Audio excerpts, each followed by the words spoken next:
Guys, I don't have the right words for you at the moment, but you have been simply amazing. I love you all. Thank you. Michael Schumacher swept all before him in 2001 to win his 4th driver's title and help Ferrari to their 3rd straight constructors' crown. Now his aim is to crush the opposition again and equal Fangio's record of 5 drivers' championships. Mika Häkkinen won't be there to stop him. He takes a year sabbatical, while the Prost team and John Alesi wave goodbye to Formula One. Williams BMW could ruin Schumacher's plans. What must they do to make Juan Pablo Montoya and Ralf Schumacher championship contenders? Consistency and reliability are 2 of the main limitations that we had last year, so we've certainly worked hard on the factors of the car that will affect that, but also we've been working to produce a fast car as well. McLaren joined Williams on Michelin tyres. Will the French rubber help the English team overhaul the prancing horse? We know we can design a better car, we know we can have a more powerful engine. We believe we're on a quicker tyre, and I know I can race wheel to wheel with Michael, so we have all the ingredients. Last year's Sauber heroics have earned Kimi Raikkonen his mentor's old seat. Will the new flying Finn unsettle the experienced Scot? Clearly, David, to continue to be the championship contender, he has to be the new kid on the block. Renault joined the battle, taking over from Benetton. Jarno Trulli and Jenson Button take the hot seats, with test driver Fernando Alonso. Mika Salo and Alan McNish will race for debutants Toyota, who joined Ferrari and Renault as chassis and engine manufacturers. A mix of new faces and established challengers will make F1 2002 one of the most compelling seasons ever.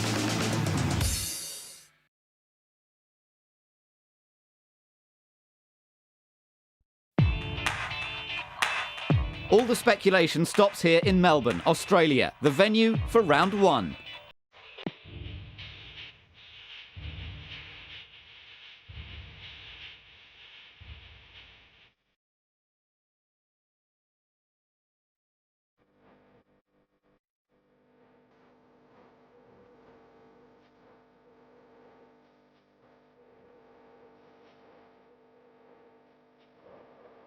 The sports-mad Australians have a new hero, Minardi's Mark Webber. The ex-Benetton test driver was front-page news as he prepared for his home race.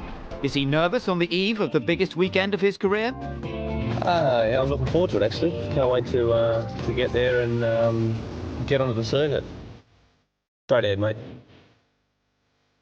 It's something that I've been looking forward to for a long time, and yeah, can't wait.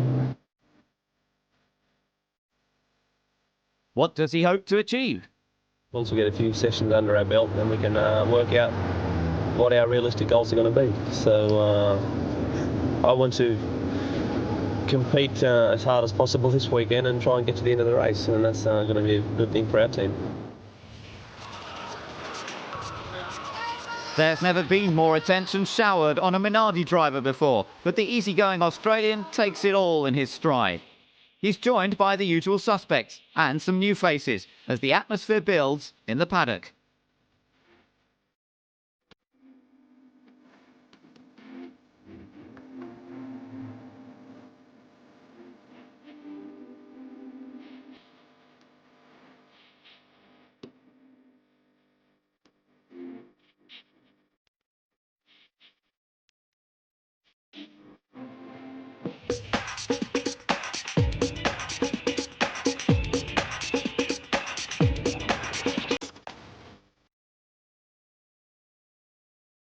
Hey, come on!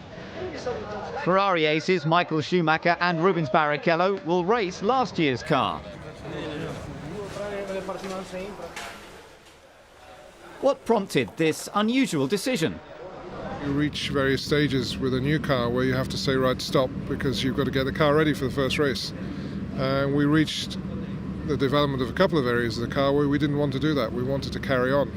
So we made a strategic decision to continue the development of the new car, accepting that we would have to start the season with the old car. What I think is they didn't manage to get the car in time, really. And as Michael said it before, he would have preferred to be in the 2002 car, but the 01 wasn't ready. So I think they did it because they knew the old car was quick enough to be competitive this year and probably be competitive. Will the jealously guarded modifications do the four-time champion justice this weekend? Oh, we should be faster. I mean, we have improved the engine horsepower, we have improved a little bit details around, which I don't want to get into obviously, but it will be faster than what we had in Suzuka. How much? Whether it's enough? For sure, finishing races is very important, and high levels of reliability tend not to come until later in the season. But that's really the main consideration why we haven't brought the new car, because we didn't feel we'd done enough work with it to be as confident as we wanted to be in the reliability. Almost everybody has an opinion on Ferrari's strategy. Williams' technical director offers one of the more considered. Well, on the one hand, it was a very good chassis, and it shouldn't harm them too much. But on the other hand, it wouldn't be too good for us if we got beaten with our 2002 car by Ferrari's 2001 car. The front-runners prepare for the moment of truth, the first qualifying session of the season. We will now find out just how fast the new and old cars really are. David Coulthard is one of the first to venture out in these unusually cool conditions. But a daydreaming Jacques Villeneuve ensures the Scot an initial test of the escape road. Nothing much for Ron Dennis and Adrian Newey to worry about, as their charge proves just minutes later.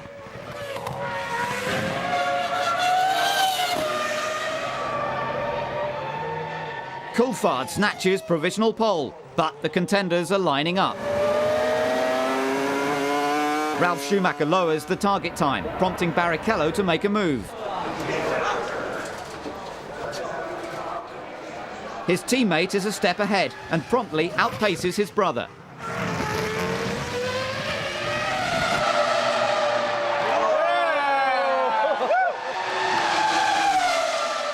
Using the F2001 is hardly a retrograde step, and Barrichello looks on course to reinforce that fact.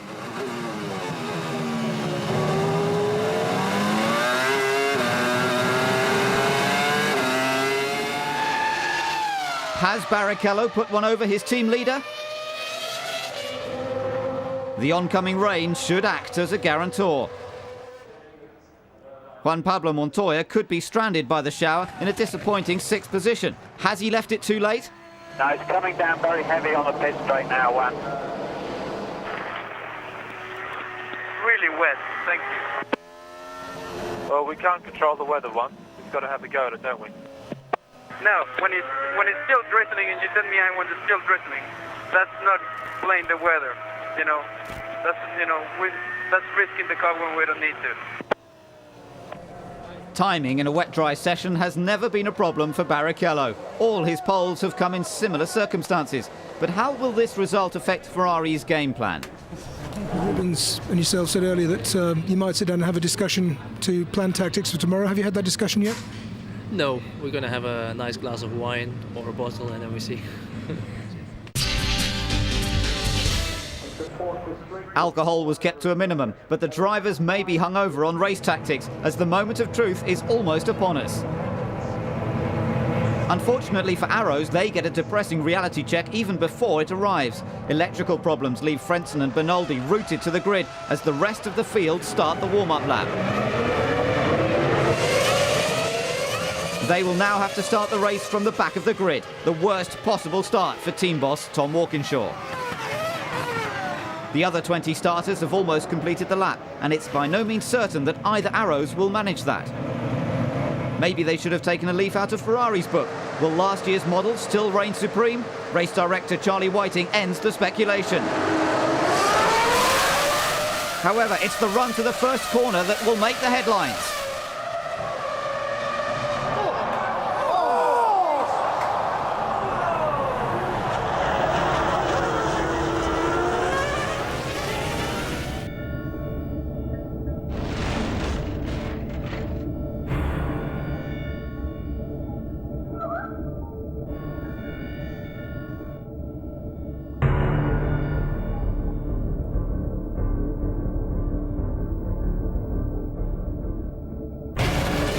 A chain reaction quickly ensues.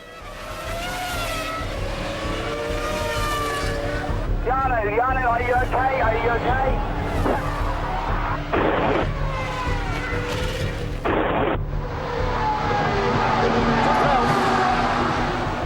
Okay, at the moment there is no red flag, at the moment nothing. Thankfully, Ralf is perfectly okay, but there are plenty of mechanical casualties in the midfield. Raikkonen's McLaren escapes relatively unscathed, while the spare cars are prepared for the unfortunate 8. Safety car, Jonas, safety car, mate. Panic and confusion still reign, but the arrival of the safety car spells the end for the crash victims. Stop or carry on? Shall I stop or carry on? Stop, gents, stop.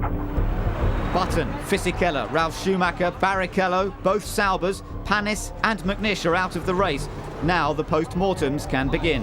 When he closed the door, I tried to go on the other side.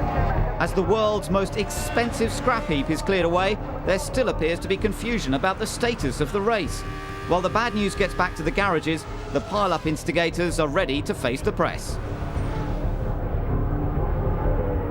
It was a great start. A shame that I couldn't make use out of it. I mean, Rubens changed the direction twice too much, and that was the main problem about it. He was braking a fraction too early, but that is down to his decision when to brake. I don't want to say anything about that. It's if I wasn't there, he wouldn't have made the corner. That's as simple as that. You know, it's another racing incident. I'm sure he didn't do it on purpose. He just tried to defend his position without thinking what he was doing. Yeah, I mean, it's silly. I mean, we were going to be first and second out of the corner. For me, I kept my place. He would have gained a position, so it's just silly. Safety car's coming. Let's get out for the safety car. Come on. Go, go, go, Heinz. Go, go, go, go, go. While Frentzen gets underway under the gaze of Charlie Whiting, Raikkonen pits to get a new nose and have some debris removed. Meanwhile, the German sends his team's spirits plummeting. Graham, there was a red light when I got out of the safety car. What, you mean in the pit lane you had a red light? That's right, that's correct. I had a red light at the pit exit. What I have to do now? I think you'll have to go to the back of the queue and we'll get a penalty. Yeah, just keep your tyres under control, keep the temperatures up on your tyres, mate, but everything in the engine looks good. It's also looking good for Raikkonen, who can now drive in comfort and will quickly catch the remaining drivers. Those less fortunate have differing opinions on the race director's decision. Sad because they didn't stop the race. That's the ridiculous, because most of the cars are still there. Charlie made his point pretty clear last year that he wouldn't stop a race only for a starting incident. That has simply two reasons: that the drivers learn to be a bit more cautious into the first corner. After 5 laps, the safety car pulls off, leaving Coulthard in the lead in front of Trulli, Montoya and Michael Schumacher. The first lap smash has thrown up an unexpected running order, but it won't be a surprise to see Coulthard take full advantage of this opportunity. Montoya is desperate to get past Trulli, but cool brakes and tyres aren't sympathetic to impatient drivers. The way is cleared for Schumacher to have a go, and everybody wants to see the world champion demonstrate his overtaking prowess.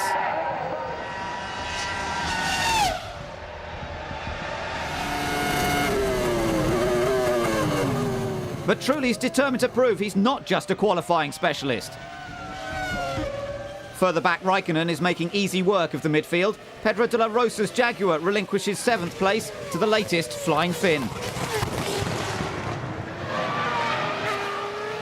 Trulli is giving the Ferrari staff plenty of nervous moments as he resolutely defends 2nd place. Renault boss Flavio Briatore is glued to the monitor as Schumacher loses precious time behind Trulli. However, Schumacher's prayers are answered at turn 2.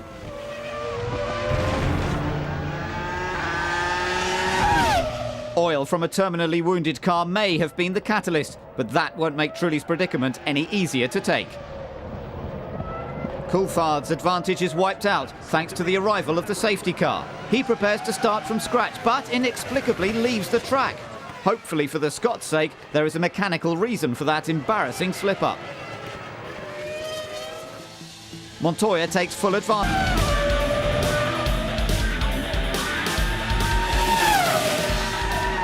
There's a sense of expectancy in the Ferrari garage. They know that their man won't settle for second best. Montoya grimly hangs on to the lead, but his Michelins are struggling in the cool conditions.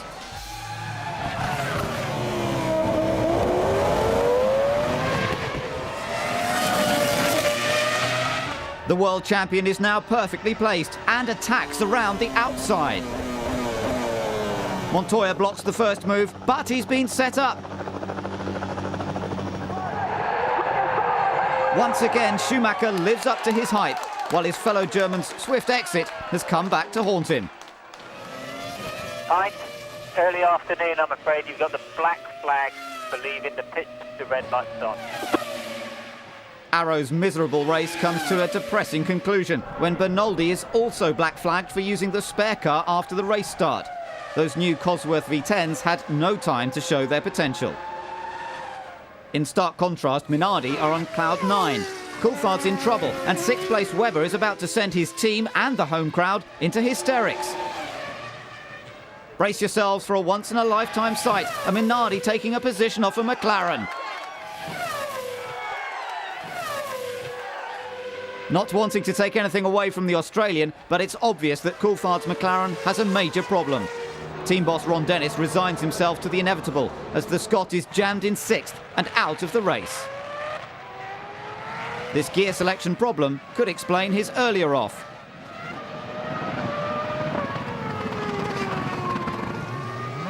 Montoya has slipped back into the clutches of Raikkonen, while the race leader goes from strength to strength. The combination of Michael Schumacher, Ferrari and Bridgestone looks even more potent than it did last year. Minardi, with their new Asia-Tech V10s, have improved by leaps and bounds since 2001. Unfortunately for Webber, the fuel flap doesn't seem to have the same motivation, which frustrates all concerned. Does anybody understand that if you turn the pit limiter off, it doesn't open the fuel flap? Jesus Christ, f***ing engineers. No such problems for the wealthier Michelin users. Montoya pits for his only stop the lap before Raikkonen. The battle for second place is at a crucial stage. The Finn just gets ahead, but running wide ruins all that hard work.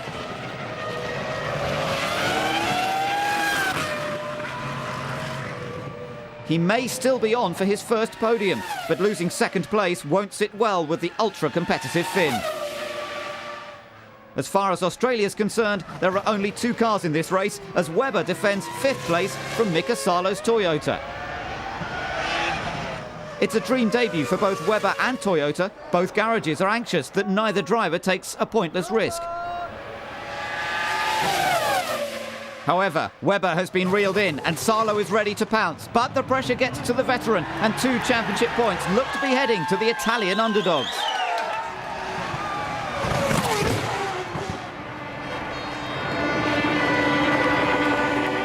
Michael Schumacher has been far easier on his fans' nerves. He cruises across the line to win the Australian Grand Prix in last year's car. Second place Montoya showed flashes of brilliance, while Raikkonen marks his entrance to the big time with his first Formula One podium finish. The crowd has saved their biggest cheers for Mark Webber. This is also a moment to savour for fellow Aussie and team boss Paul Stoddart.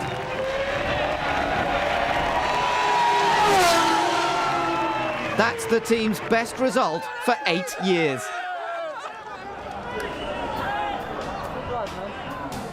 Montoya and Raikkonen's battle was almost forgotten in the wake of Webber and Schumacher's achievements. Eddie Irvine grabbed a fortunate 4th place, but the spotlight was on Michael Schumacher. Did he enjoy the wheel-to-wheel action in the early stages? I enjoyed the fight, obviously, with him. It was a bit back and forward.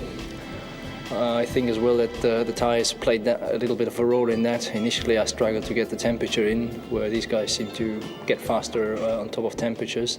But then it went the other way around. Their tyres went off and my one came in. So I had a nice chance to battle a little bit and finally got first position for us, which was ideal.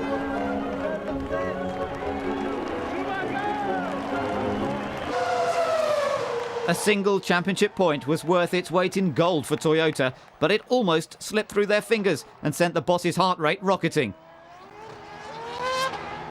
I said at the time my heart had to be kick-started a couple of times before he was going again. It was incredible. I mean, it's something we never expected, and it was such a fantastic feeling. Thank you for your assistance. Did you expect this? That was all I wanted to do in the first race, to get 1 point for motivation for whole team. They've been working 3 years on a project and no races, no results, and it would be very nice to score a point, and we got it. What do you say? One swallow doesn't make a summer, and I think we need to stay on the ice and see what comes.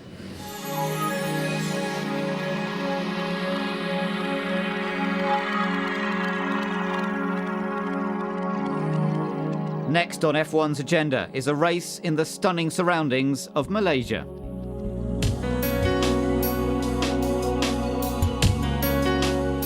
The Southeast Asian country is a holidaymaker's paradise.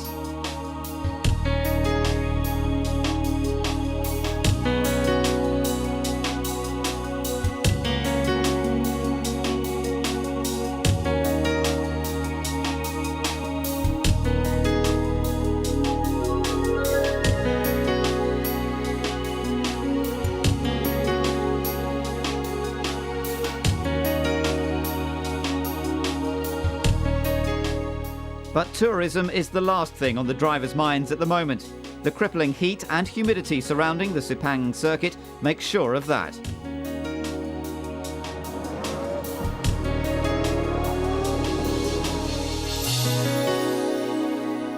The amount of fluid lost in these extreme conditions tests the driver's fitness to the limit.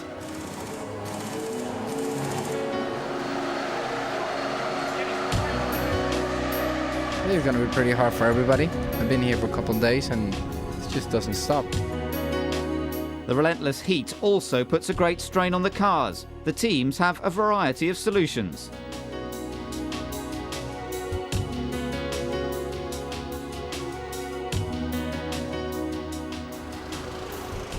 What have the drivers done to prepare themselves? We've been doing a lot of training outside, a lot of cycling, long distance, to get us just into the heat, really. You know, you don't have to push that hard in training, you just have to be outside. What are the effects of racing in this heat? You lose a lot of weight, you lose a lot of water. And there was a race here in '99 with a steward that I remember weighing myself before and afterwards, and it was like 3.2 kilos, which you don't feel it, but it goes. And it feels sad when you push the button for the water, and it's just the noise because the water has finished. So you have to play it nicely with the button as well. You cannot just ask for water the whole time. As Kimi Raikkonen's tattoo indicates, McLaren aren't too worried about the conditions, thanks to their revolutionary new uniform.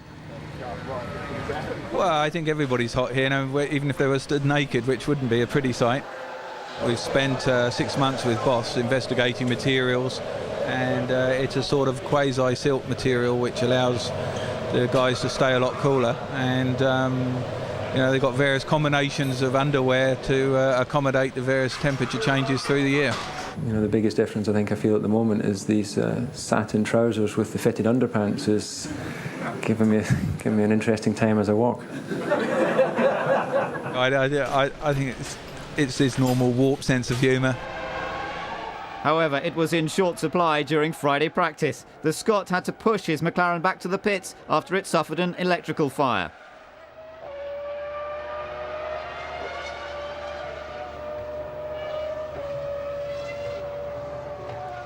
Qualifying wasn't so fraught, but the Scot was only 6th fastest. The battle for pole was dominated by Michael Schumacher and his new nemesis, Juan Pablo Montoya.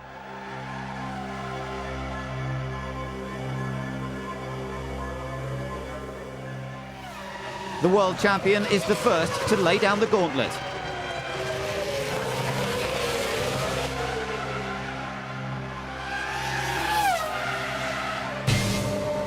There are a lot of cars out there, you're just going to have to play it. Michael Schumacher waits patiently for Montoya's reply, which is upcoming as he's found a decent gap. However, other drivers aren't the only things to worry about. Remember, call those brakes, call those brakes.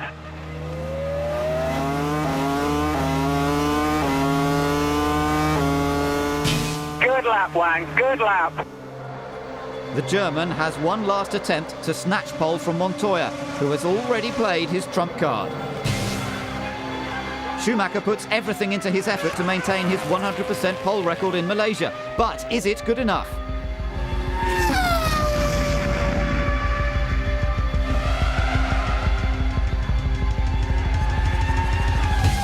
It is. Depressingly for Williams, Bridgestone have matched Michelin in the hot conditions, where the French company had previously reigned supreme. Montoya must focus on finding more speed for the race, but he's only got one Ferrari ahead of him, unlike Ralf, who lines up behind Barrichello in 4th place.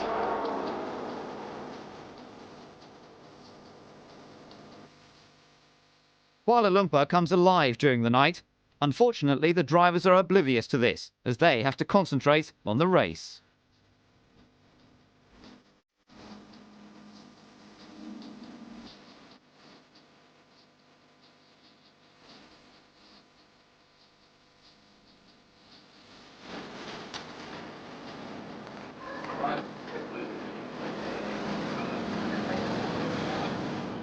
Judgment Day arrives, and try as they might, the drivers and teams can't escape the stifling heat.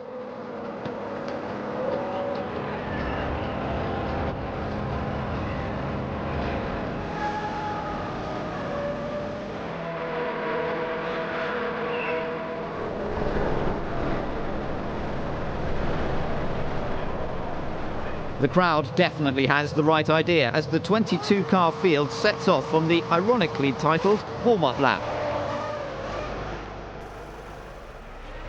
It's a tense time for the team bosses. The start of the Australian Grand Prix is still a painful memory.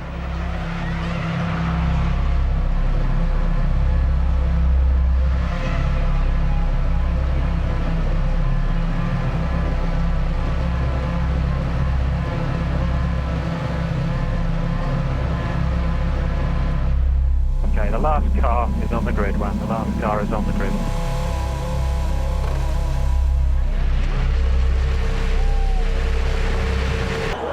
Where? Who? Barrichello. Michael?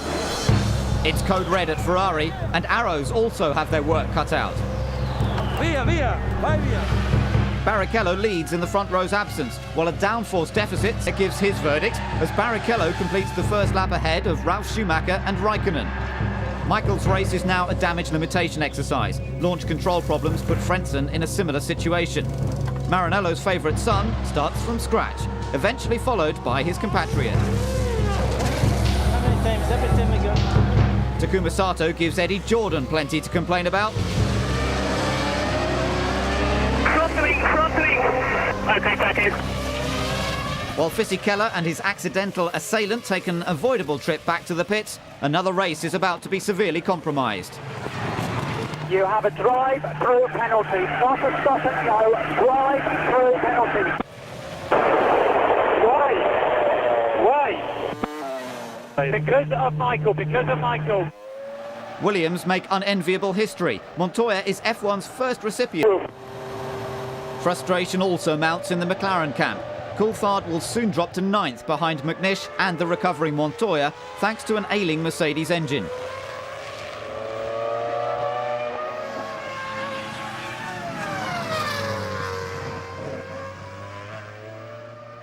The Scot threw in the towel at the end of the lap.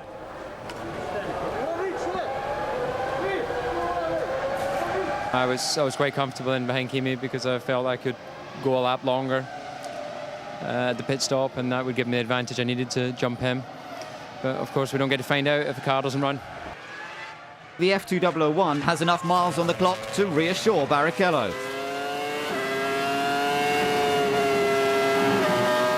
The Brazilian has a near 6-second cushion over Ralf Schumacher, but that's nowhere near enough to relax.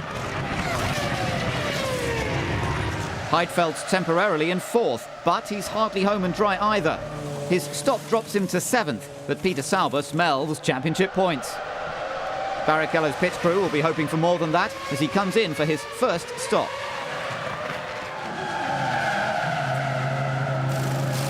This hands Ralf Schumacher the lead. He's on a one-stop strategy.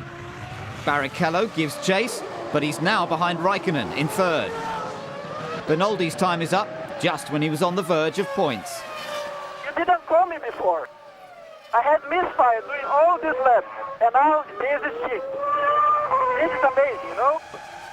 Raikkonen is also about to lose control of his destiny and 2nd place.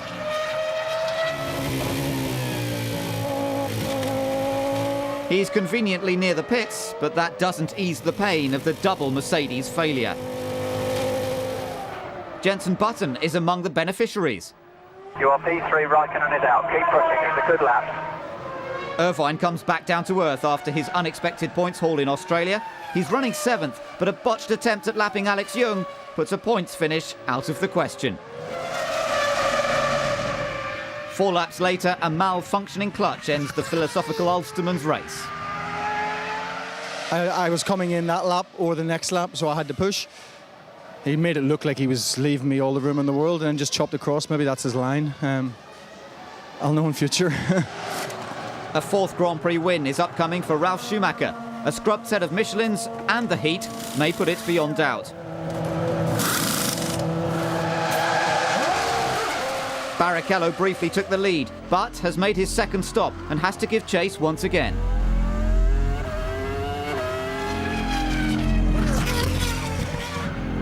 Is it the heat or the unaccustomed game of catch-up that's getting to Ross Brawn? His number 2 driver is struggling to make an impression, but that's the least of his worries right now. The Brazilian has the knack of discovering the more delicate Ferrari V10s, a fact that his legion of fans and his technical director know only too well. It was a hard work out there, and I was trying the best I could. It was the tires were holding up together, but at that pace, it was very difficult to keep on going. Ralf maintains that velocity in the lead as his brother blazes a trail towards the front. The world champion drops to 4th, just behind the best battle on the track. It's Williams versus Renault for 2nd.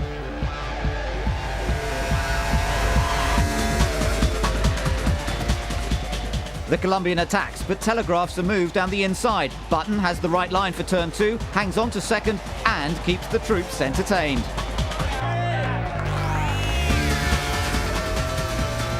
This time, the Colombian makes his move stick.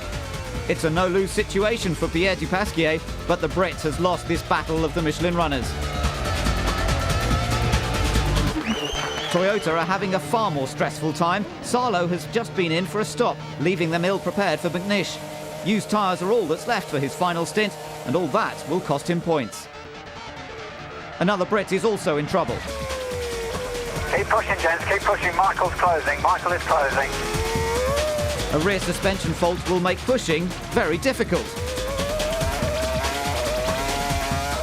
The Renault looks decidedly nervous, and it looks like a matter of when rather than if.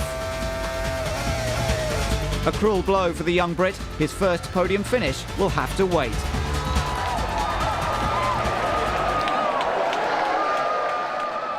Ralf Schumacher has had more than his fair share of luck in this race, but he hasn't put a foot wrong since the start. He wins the Malaysian Grand Prix. His crash partner has also staged a great recovery to take 3rd place, but Flavio Briatore knows that Button deserved better.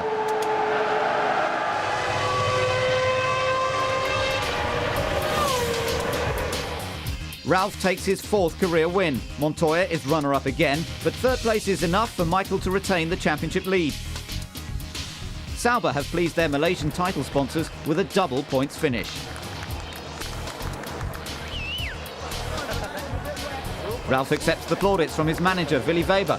I wasn't gonna give him half of the track because, you know, we're racing. I gave him enough track for him to go around the first corner. I could see him understeering to me, and when I saw it, it was a bit. I couldn't really do anything. I was expecting just to touch it a little bit, but that was it.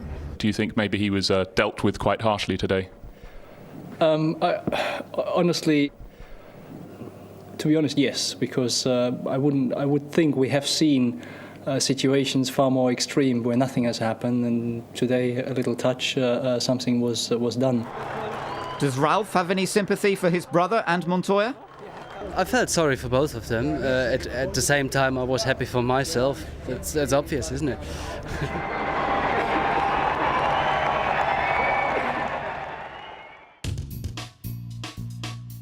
Ralf's win lifts him to third in the Drivers' Championship, 4 points behind his brother. Williams now lead the Constructors' Championship by 8 points over Ferrari.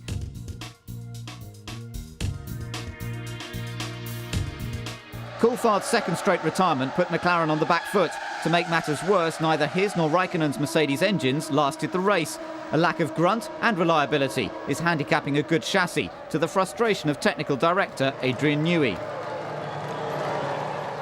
Raikkonen's third place in Australia is small consolation for the perennial frontrunners. While the Silver Arrows struggle to regroup, Williams have taken the fight to Ferrari, and that's not the only reason why Patrick Head is excited. You make an old man very happy. The team has waited since Portugal 1996 for their last 1-2 finish, which makes the champagne taste that much sweeter. However, the team will have to put their triumphs behind them as the championship moves to Brazil. Hi, I'm Carla, and I want to invite you to come with me on a tour through my city, São Paulo.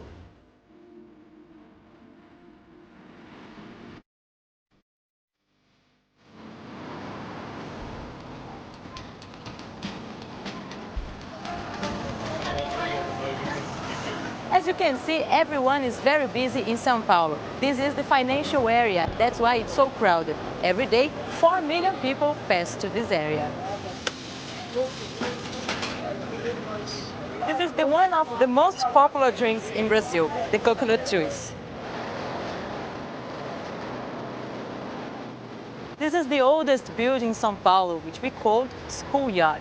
It was founded in 1554 by the Jesuits, and this is the foundation monument.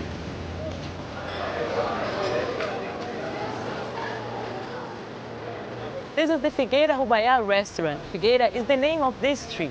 In São Paulo you can find all kinds of cuisine, like Italian, Japanese, Greek. That's why the city was chosen the international gastronomic capital of the world.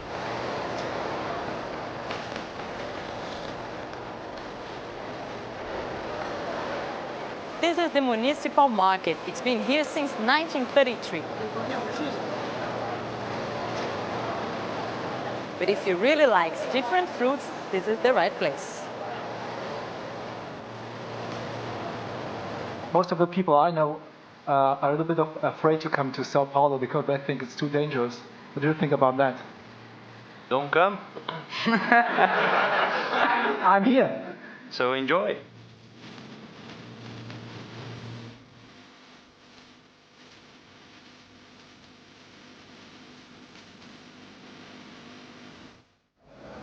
Interlagos is certainly a more hazardous place since the FIA instituted new punishments for poor driving. From the Brazilian Grand Prix onwards, the stewards have the power to punish reckless drivers by moving them 10 places down the grid at the following race. The news has been met with a mixed response. It's nice to be aggressive. It's nice to see some spectacular overtaking. Now we have to be very gentle, very careful. I like sometimes we have some hot moments, you know, in the first corner. This is the things everybody like, the spectator likes this show. I'm little about, you know, I need to thinking more about this. I'm not 100% positive, but if it's the rule, we need to follow the rule anyway. If you cause an accident in one race, you should be penalised for that race, not following on to the next race. It's just a very strange system. Listen, the rule has been there before that if somebody behaves out of order, he can be disqualified for the next race. So if somebody does that, instead of being disqualified, you then have this new rule applying. but not for what has happened in Malaysia. I mean, that's not really the intention of it. What happened with Michael the last race, even if I believe they shouldn't be penalized, and a lot of people believe they shouldn't be penalized, that wouldn't be a case to put you back 10 places in the next race. So I think the difficult bit is we need some consistency. I think the key will be to wait a few races to see who gets punished for what, and then we'll know what we're allowed to do. After all the relevant viewpoints were taken, the media focused on Michael Schumacher as the Ferrari F2002 broke cover to make its Grand Prix debut.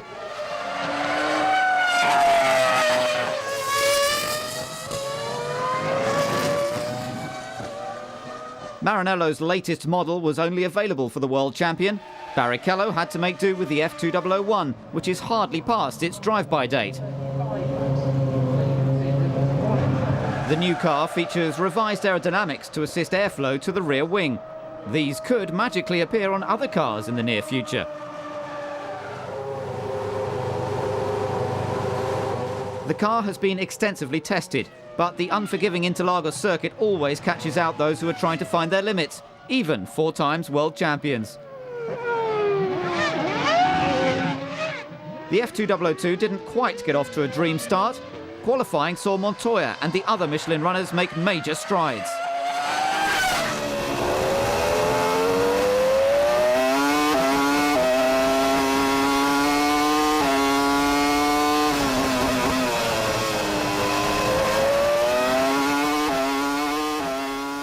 However, it still took all of the Colombian skill to take pole by just over 1/10 of a second from Michael Schumacher.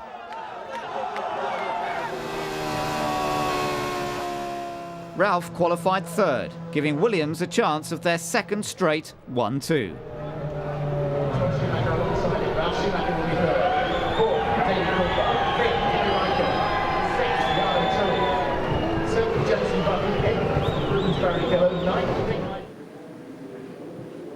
First question is, how do you feel lining up alongside one another after Malaysia? I don't think we have a problem with that, huh? Do we? No.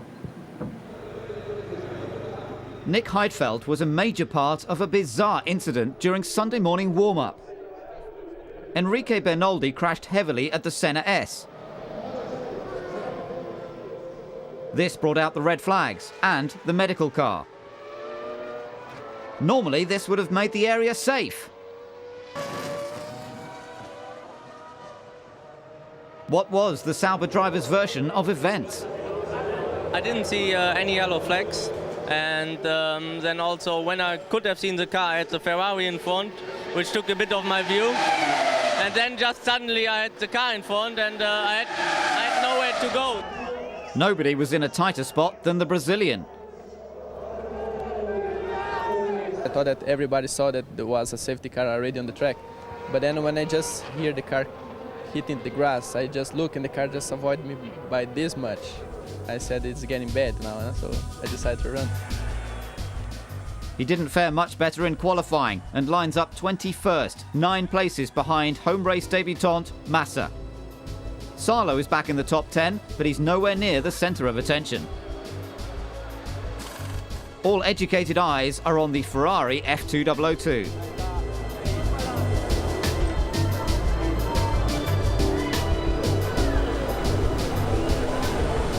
Some interesting features on it that you don't get to see when the cars get put into the garage, so you never stop learning.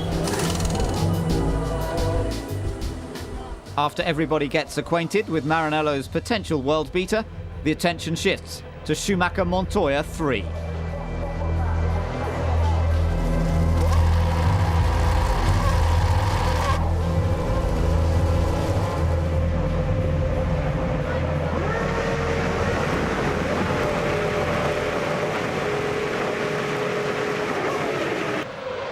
The tension is almost unbearable as Michael makes a move. That joy might be short-lived as Montoya prepares to counter-attack with devastating consequences.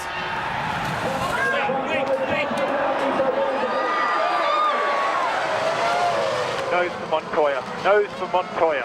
With it, a front wing and tyres. Despite the bunting, the Colombian has nothing to celebrate. The Schumacher brothers are out front, followed by Trulli. Barrichello springs into action and takes 5th from Coulthard. Montoya drops to an aggrieved 20th.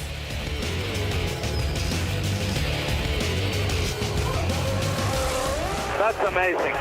No, it is completely amazing. Flavio Briatore looks astonished at Barrichello's pace, but his team think they know why. Yeah, don't worry, for sure he's on 2 stops. For sure he's on 2 stops. Don't panic, mate. Looking good. Balance looks good. Rubinho is now up to 3rd, behind Ralf Schumacher.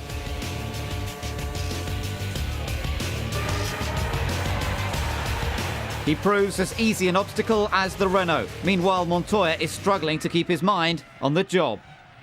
I got a question. What the are they doing to Michael? One, keep pushing. We'll sort it out later. After Renault's lightning start, delaying action isn't an option for Coulthard. He easily disposes of Button and takes 5th place. An even more gratifying sight for Ferrari, their cars in a dominant 1-2. Barrichello's fuel-light F2001 is allowed through, and Interlagos rocks to the sound of national pride. The strategy appears to be paying off handsomely for the new leader.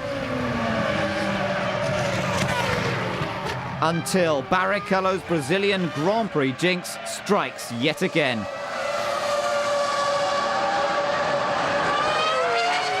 That's his 9th retirement in 10 home Grand Prix.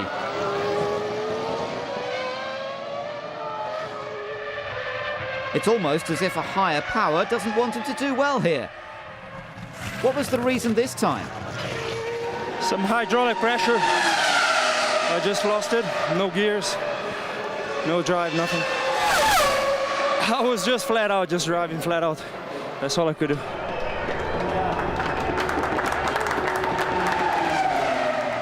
His bulletproof teammate will be joined shortly by his brother, who's in hot pursuit.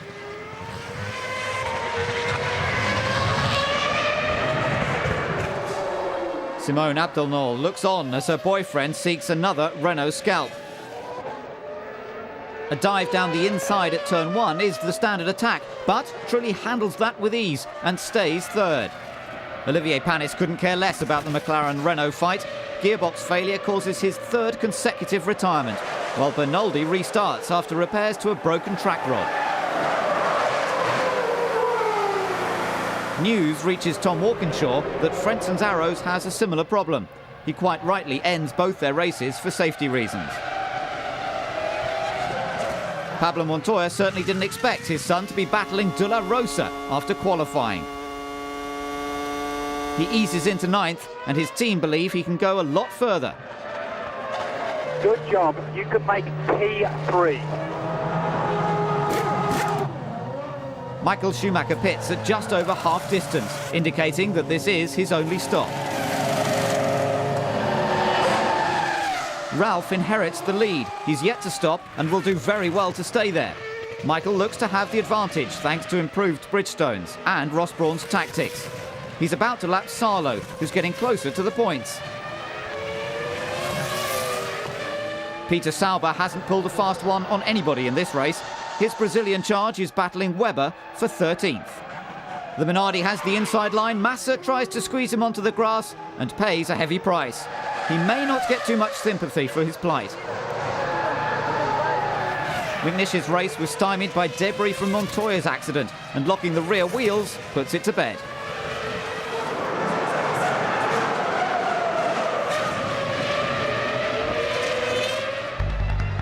Ralph's race is far from over, but he'll need help from his pit crew to reach his ultimate goal.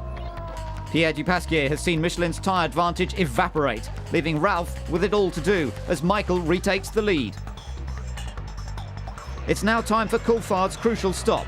The Scot has been stuck in 4th for over 30 laps behind Trulli, who has already made his sole stop. Scarlett McLaren stopping now. Push hard, mate. Push hard now. McLaren's famed pit work and fuel consumption makes the difference. Coulthard is now on course for a podium finish.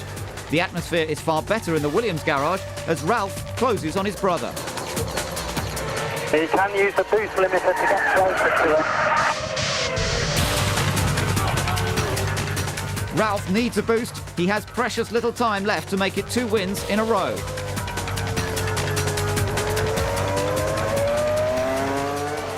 Time has run out for Trulli. His 3rd straight retirement costs him a probable points finish. The Italian hoped he'd left his frustrations behind at Jordan. Raikkonen makes a more frightening exit. His friends fear the worst, but fortunately the Finn is perfectly okay. The replay shows that it was wheel hub failure that sent Raikkonen flying across the gravel. Fortunately for the Silver Arrows, Coulthard looks safe in 3rd. The Ferrari crew get ready to celebrate, but Michael is still under threat from Ralf.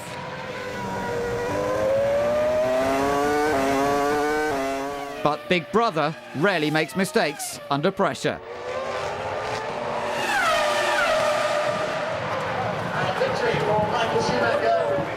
Wow, that was a hard piece of work, but really fantastic. But it never came close enough, not on the straight, never. And, you know, I didn't want to do anything stupid. Perhaps a subtle reference to Montoya, who has battled back to 5th. He finished just behind Jenson Button, who moves up to 4th in the Drivers' Championship. Michael is now 8 points clear. That will further infuriate Montoya. The big duel at the start, how did you see it? How do I see it? You're meant to do one move, he did it, I went for the inside, he did another one and took my front wing off. You know, but probably because it's Michael, they're not going to do anything. I don't think it is really important what he says in this moment. You all know that racing drivers sort of have a initial reaction on something. When they see maybe the video, they see it differently. I know I moved over. You will have a chat together? Not really. You know, he does that again, I won't live. Whether or not that threat is carried out remains to be seen, but in the meantime, Michael soaks up the adulation of a convincing victory. Coulthard will be relieved to finally open his account, but he is already giving away 20 points to his rival.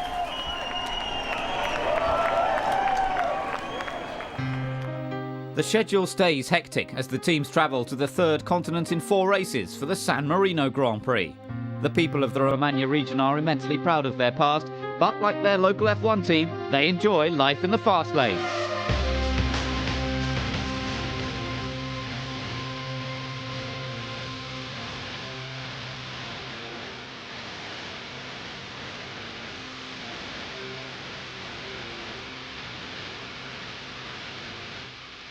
This weekend, McLaren's new high-tech communications centre was the hottest ticket in town. Straight out of a science fiction movie, it features media and meeting rooms, catering facilities, and will issue post-race press packs containing sandwiches and drinks. Manna from heaven for weary reporters. Who are the brains behind this state-of-the-art facility? There's only 2 people involved. It's actually the architect that I use for my homes and it's really been a fun project. It's taken quite a long time. It's a 3-year project, a year of conception, 6 months of design and 1.5 years of manufacture. At their more modest mobile HQ, new rivals Renault are reflecting on their great start to the season. Leading the charge is Jenson Button, who came close to his first podium finish at round 2. Obviously Malaysia is very disappointing, and you know, I think that a podium is on the cards, and you know, later in the season it should come, but it's probably what I'm looking for this season. A win would be nice, but I think that's going to be very tough because it's so competitive now right at the front. Jarno Trulli's resolute defence in Australia gave Renault's front-running aspirations credibility. Does he think the car excels in one particular area? Well, it's just a compromise, our car. We got a very good package of engine. It's very light and low, with the power is increasing race by race. And obviously the guys have done a great step forward over the winter time on the aerodynamic side of the car. So basically we got a good package. And tires as well, performing very well. The Renault team seems to have the best launch control system.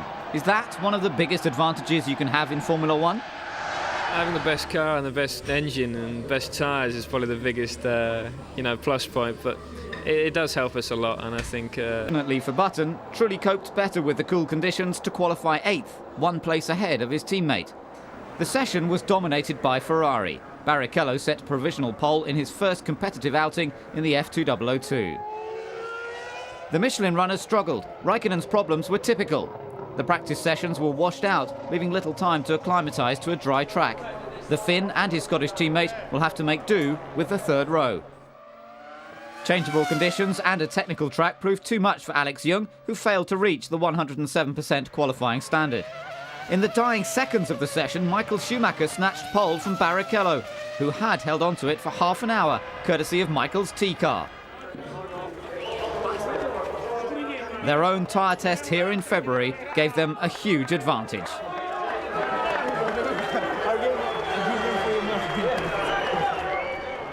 Ferrari's domination of practice and qualifying ensures a tifosi full house on race day. They expect and demand a home win. Ace designer Rory Byrne has timed his visit well, but don't mention timing to Alex Young. Fisichella languishes in 15th behind his rookie teammate and 7 places behind compatriot Trulli. No hard feelings before the start, but now it's time to get down to business. Cora Schumacher and the Williams mechanics hope for a repeat of Ralf's lightning start of a year ago. He's well on his way.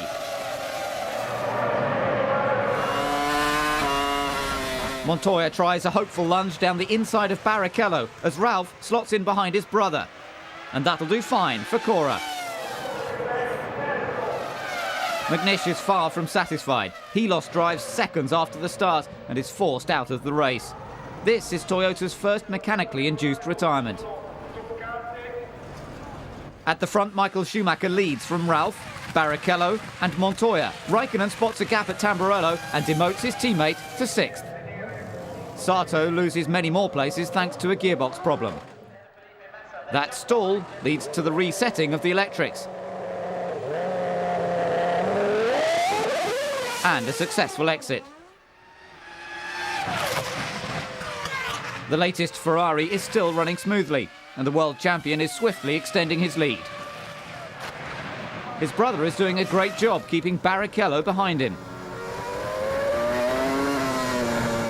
Teammate Montoya is struggling with a poorly balanced car and is desperate for information. Where am I looking the time? Talk to me, where am I looking the time? Sectors 2 and 3 at the moment. I'll keep you more informed. Gary Anderson doesn't need to translate electronic data for Sato. The Japanese knows his Jordan's gearbox has had enough.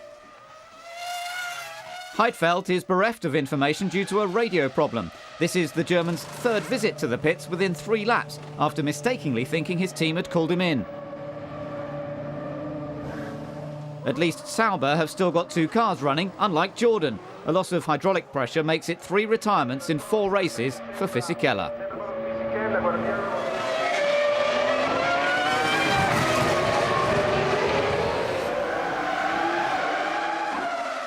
Button has a much better scorecard, and he looks set to improve on it here. He rejoins 10th, ahead of his teammate, and has a McLaren within range.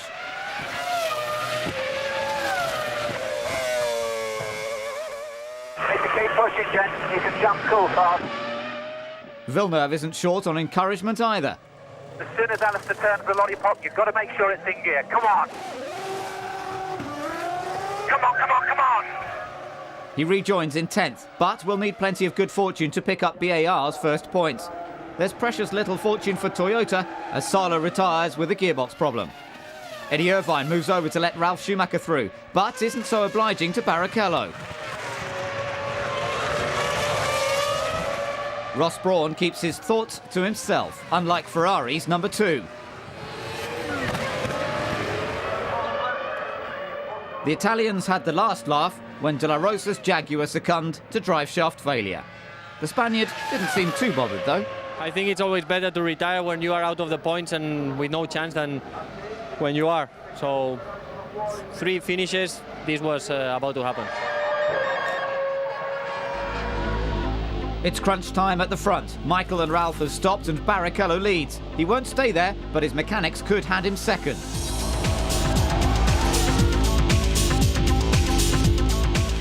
Bad news for Williams, but Ferrari are well on course for a home 1-2.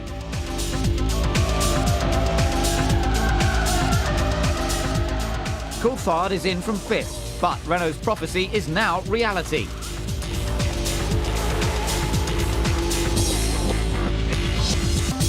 Button justifies his team's optimism and is up to 5th. Raikkonen reinforces McLaren's doom and gloom. His exhaust has broken and the high temperatures could affect the suspension. McLaren choose the only option. Barrichello finds himself temporarily in the lead, but Ferrari's natural order will re-establish itself following his final stop.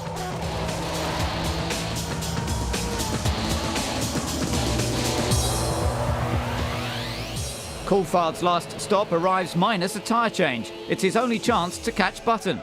But even this desperation tactic doesn't pay off. Further back, the other Renault's hold on 8th looks far more precarious. Massa is on the prowl.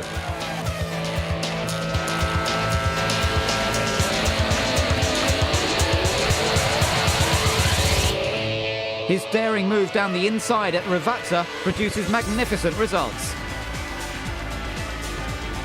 That goes double for Michael Schumacher, who is about to take his 3rd win of the season at the late Enzo Ferrari's home track.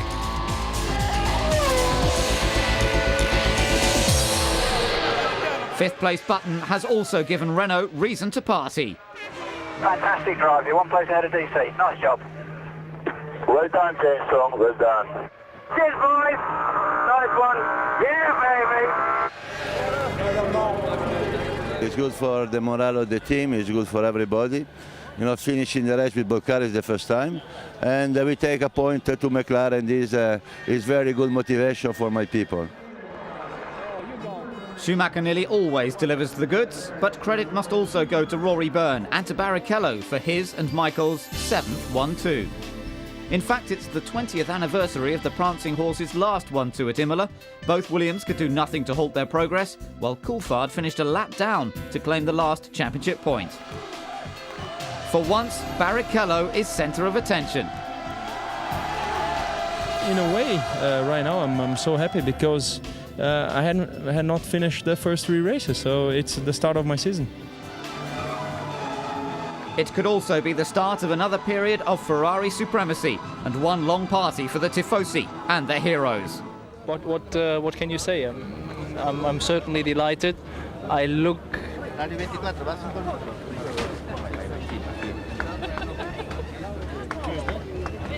It's a great day for. You deserve this hug. Well, I mean, I hope so. I mean, we did a good job. We did no mistakes. Everything was right. So therefore, I hope people feel we deserve it. In general, it seems that we are slightly too slow compared to the Ferraris, and we have to go back home and think about it. I'm very, very pleased. I'm pleased for the public, of course. I'm pleased for the Classific.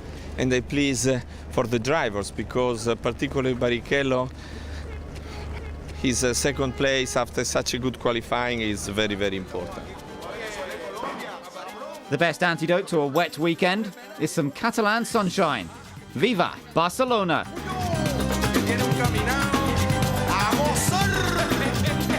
The home of the Spanish Grand Prix is bursting with pride and self-confidence. Barcelona possesses many top-class sports facilities. The Circuit de Catalunya is a shining example. On the eve of the race, Felipe Massa celebrated his 21st birthday. The caterers worked overtime in Spain as Pedro de la Rosa reached the 50 Grand Prix milestone at his home race. Contrast the festivities at Jaguar with the furrowed brows at Minardi. Paul Stoddart's team was blighted by wing failures.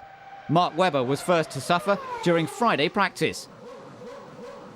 The demand for new parts remained brisk as qualifying saw Alex Young take to the curbs. Of course, the Ferraris remained rock solid and Michael Schumacher took his 3rd pole of the season. The red cars from Maranello monopolised the front row, with Rubens Barrichello making his team leader work hard for the top slot.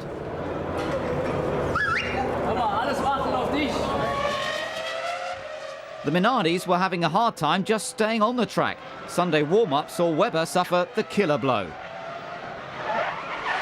The actual part concerned on Mark's car today was a brand new manufactured part fitted to the car this morning, and it's clear to see the failure is along this stress line.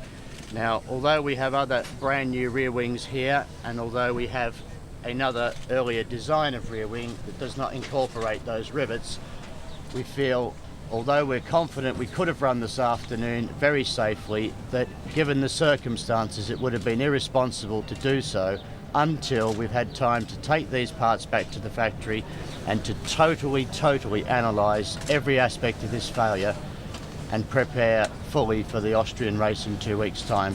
So sadly, we are withdrawing. Minardi became the first team to withdraw for safety reasons since Sauber pulled out of the Brazilian Grand Prix 2 years ago. The Minnows' misfortunes were good news for Eddie Irvine, who had been sent to the back of the grid for fuel irregularities. His former Jordan teammate will be looking forward to this race after pushing the championship leader so hard in qualifying. But disaster strikes just seconds into the warm-up lap. A gear selection problem leaves the Brazilian with a lot of work to do. Team principal Jean Todt looks relatively relaxed, despite the magnitude of the task that lies ahead for his mechanics. It's all hands on deck as the race against time to get Barrichello back on the grid begins, but they look to be fighting a losing battle. Montoya now has a clean run from fourth, but Patrick Head will be wary of sixth place Button and his Renault's sought-after traction control.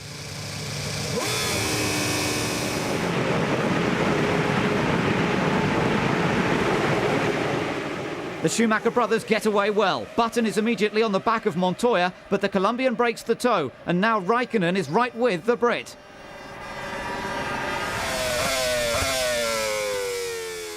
The Finn drives right round Button, and the boss isn't best pleased. Schumacher leads from his brother, Montoya, Raikkonen, and then Button. Heidfeld is the second best Bridgestone runner in 8th. Unfortunately for Michelin, De La Rosa's Jaguar is bringing up the rear, and trying too hard to change that sends him spinning into retirement. At least the Spaniard is near the top of one official chart, but unfortunately it's the list of non-classified finishers. That particular page is topped by Barrichello. It's a bitter pill to swallow after showing so well in San Marino. The next casualty suffered a heart-stopping moment on the start-finish straight. Raikkonen suffered a spectacular rear wing failure, providing a stern test for Button's reactions. The Finn's Minardi-esque accident brings the total of broken wings to 4 this weekend. Wisely, McLaren don't bother replacing the damaged part and retire Raikkonen in the interests of safety. Back in the midfield, 9th-placed Frentzen leads a 7-car train, which swiftly shrinks to 6 as Fisichella loses hydraulic pressure. I think you'd have to say it's finished. Eddie Jordan's viewing gets even more depressing when Sato takes too much speed into the penultimate turn, and there's no return from there.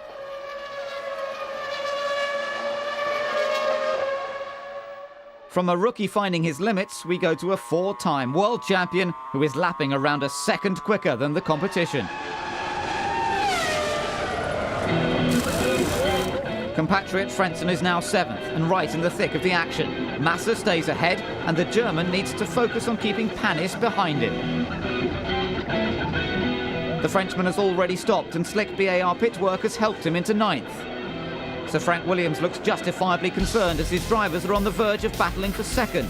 But Ralph's curb-hopping antics put paid to that mouth-watering prospect, leaving the German to throw away the debris in disgust. Patrick Head won't be impressed either, as chaos ensues during a needless pit stop. Put that guy back on then. Put that guy back on.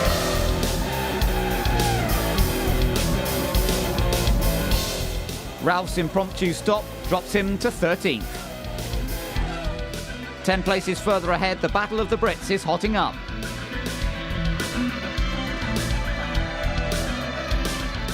Coulthard is now within striking distance.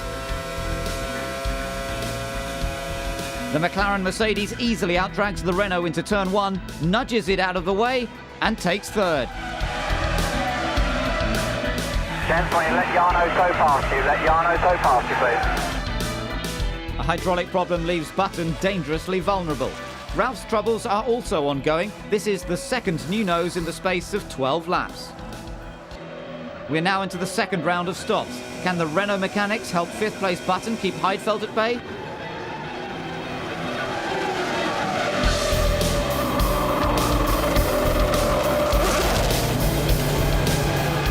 It's desperately close and potentially dangerous as they go side by side down the pit lane. Heidfeld grabs the advantage after the speed limiters are switched off. Montoya is far enough ahead of Coulthard to keep second place, which should make for a stress-free stop.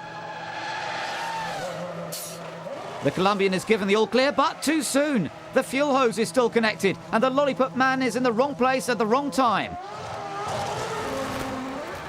Williams chief mechanic Carl Gaydon has sustained injuries to his foot and is immediately rushed to the medical centre. More woe for BAR boss David Richards, as Panis, who looked on course for points, retires thanks to a broken exhaust. There's apprehension in the Arrows garage as Frentzen closes in on Massa and a precious championship point. The English team think it's theirs for the taking. He's pushing Heinz, he will make a mistake. By rights, Button should be ahead of this battle for fifth, but the young Brit's hydraulic handicap puts pay to that and eventually terminates his race.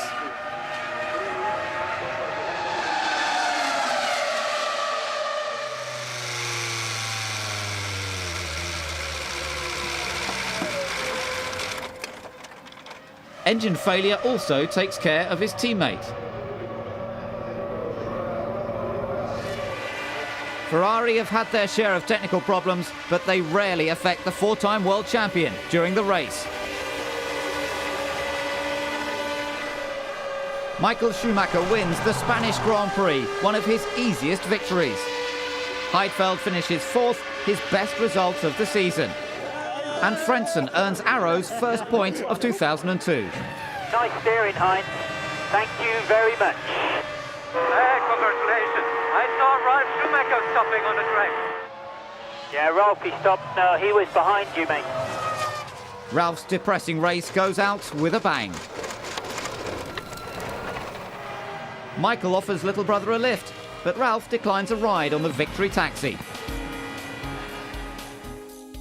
Montoya finished just over 35 seconds behind the world champion, with Coulthard taking his second podium of the season, while Massa didn't crack under the pressure and earned 2 points. Ralf finds his preferred choice of lift offers a unique sitting position, while Frentzen gets the conquering hero treatment. The boss is just as pleased. I think that, the thing that makes you really happy is you were in the race. He was there, he was competitive, we were racing with all the top teams, and we had a huge amount of work in the last few weeks, and I'm really pleased for all the guys because they're putting in a tremendous effort. Even more hard work will be required to beat Michael Schumacher, who takes his fourth win out of 5 races. His championship lead is now up to 21 points over Montoya, who is only 3 points ahead of his teammate. Ferrari lead the Constructors' Championship by just 7 points, with McLaren trailing 37 points behind. Ron and Lisa Dennis look on as Coulthard finds one of the few ways to get your hands on a race-winning trophy this season.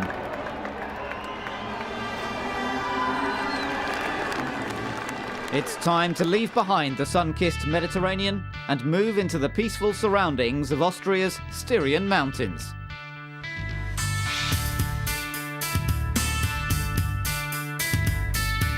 Fat chance of it staying that way when Formula One's in town. The A1 ring has gained the reputation for great action and entertainment. Last year's race also delivered plenty of controversy. Let Michael pass for the championship event, please.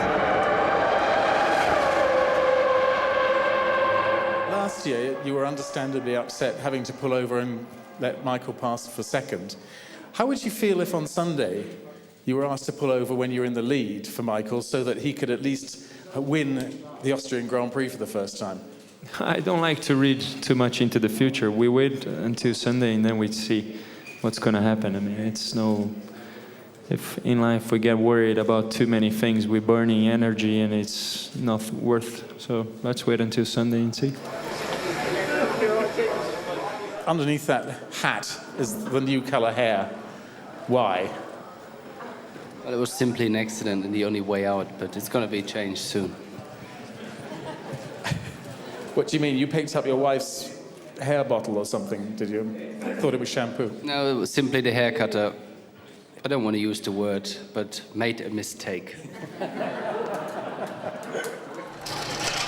Ralf put his bad hair day behind him to qualify second and split the Ferraris. The team practiced hard to avoid a repeat of the mistake that left Carl Gaden on the sidelines with a swollen and bruised foot. The Sauber drivers were excelling themselves both off and on the track. Heidfeld and Massa qualified 5th and 7th, their highest ever grid positions. But Barrichello was wearing the biggest smile of all. Michael Schumacher used the spare car but could do no better than 3rd, giving the popular Brazilian his 5th Formula 1 pole position. Race day could see Barrichello and Heidfeld put in career-best performances. Heidfeld's opportunity comes via out-qualifying both the McLarens. Barrichello is raring to go despite the Castrol Turn's knack of creating mayhem.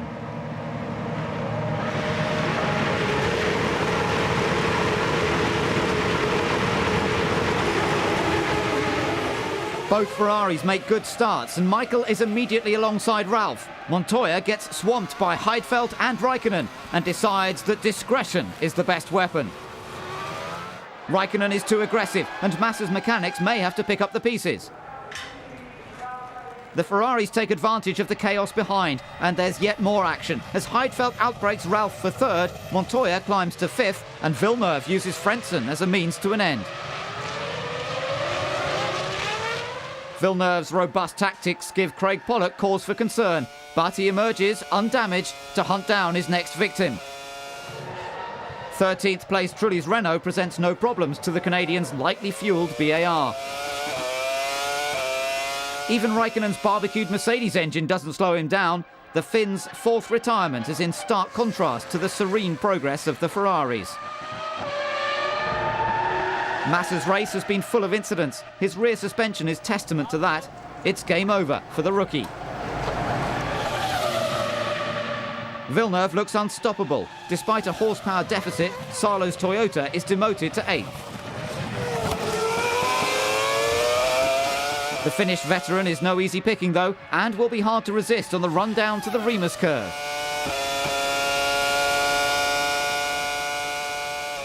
As one BAR slices through the field, another puts on a spectacular show for the grandstands.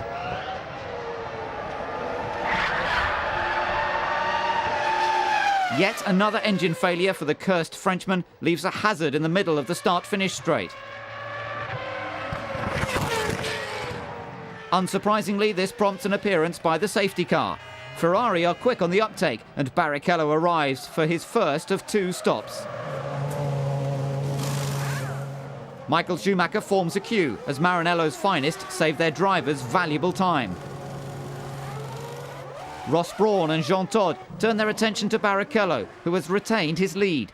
Meanwhile, the safety car is back in the pits, but Michael Schumacher has dropped to 3rd behind Ralf. Heidfeld battles for 5th, but the German is too eager on the brakes and the repercussions are horrific. That sends shockwaves down the pit lane. I saw that it was right in front of me. Good shot.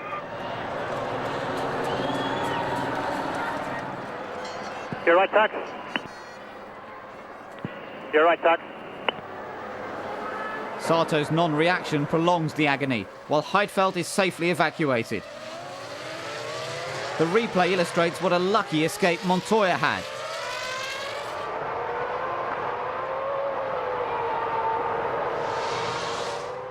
Heidfeld escaped with bruising, but Sato is being taken to hospital. Fortunately, he looks to have escaped serious injury. After a second safety car period, Barrichello leads from Ralf and Michael Schumacher and Montoya. The battle for fifth is of special interest to Mercedes engine guru Mario Ilian. A difference in fuel strategies makes Honda look superior to their German competitors. Villeneuve has yet to make his second stop, but Coulthard is still on course for a points finish. Asia-Tech engine failure sets Alex Young up for a long walk back to the pits.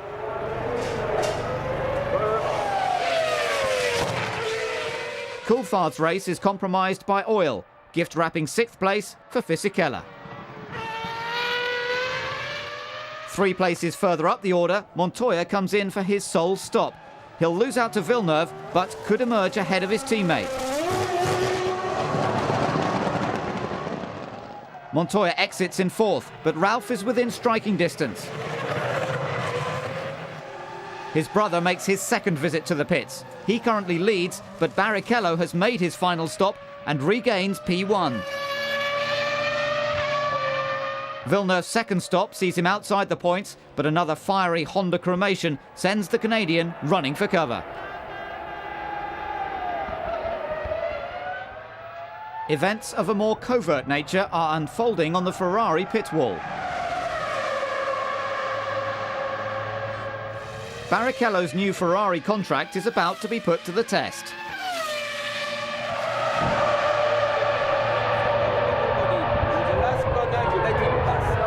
For the second year running, Barrichello must yield to his teammate, but this time he has to forfeit a win. Is that an order too far?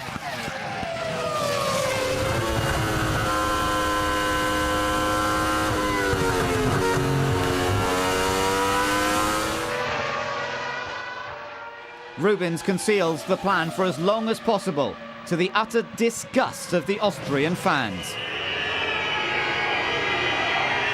Ross Brawn remains unrepentant. Ross, Rubens had won that race, hadn't he?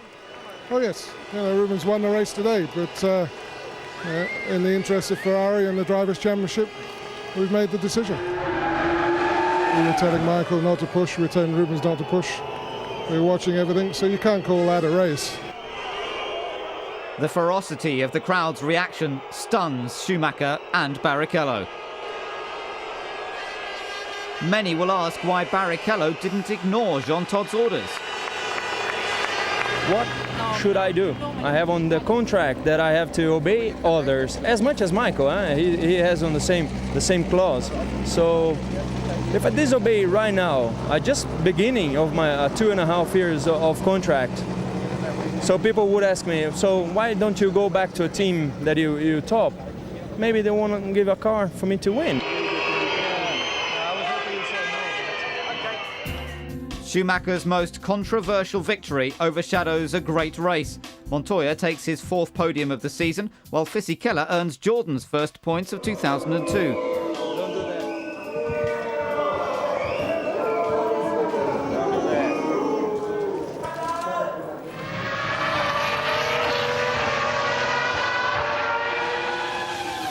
It wasn't a long preparation of discussion. They came on in the last couple of meters on the radio and said he would back off, and I didn't feel like, but then I have to be honest to say now it was probably the wrong decision to win this race. Yes, I agree, but if I had the chance to turn it around, I would probably do, but I cannot now.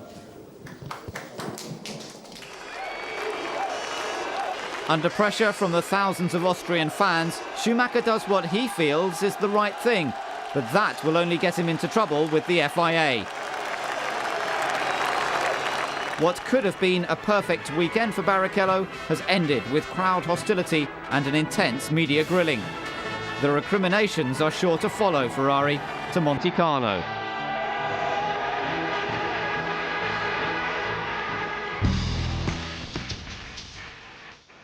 Perhaps a dose of the high life will take Ferrari's mind off the Austrian backlash.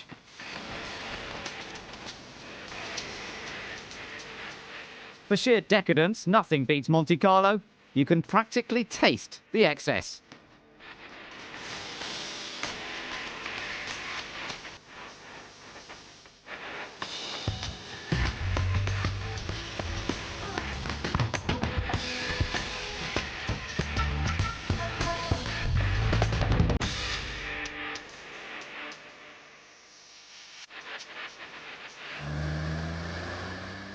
As Michael Schumacher ran the gauntlet of the crowd on arrival, the outrage over Ferrari's tactics was all too obvious.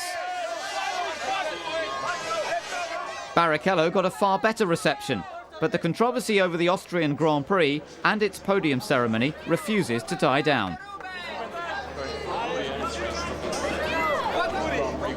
Even if you're embarrassed because everybody is booing at you, step up there and you accepted taking the win. You know, you didn't slow down because you felt good about it. You raised your hand on the last lap until you heard people booing at you. Step up there, take your trophy and be a man. Years and years ago, Phil Hill actually was brought in during a Grand Prix to give his car to Fangio to go out and finish that Grand Prix. And that was back in the days when, you know, men were men and you know, classic Grand Prix racing. So I'm not quite sure what's happened from that point to be such public outrage today. 80,000 people there, or the media, and I completely the side of the media, for once. Everyone's got their own opinion. The main thing was they got a fantastic 1-2, but I'd like to see Rubens win. Michael is the only driver who was able to win a championship. He's so fired of his teammate that there's no discussion. I mean, Rubens had a nice weekend and was better than my brother, but I mean, it's for the team, and it was the right decision. I would have taken the same. Could you imagine doing the same thing at Williams? Team orders, no. They tried that last year, it didn't work.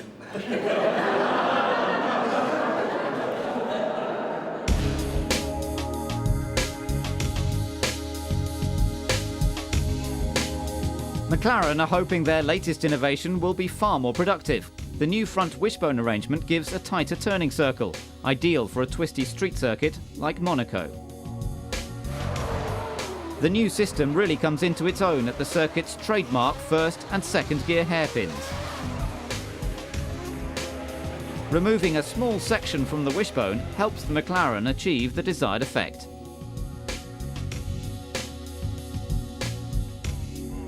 However, it didn't seem to help Kimi Räikkönen.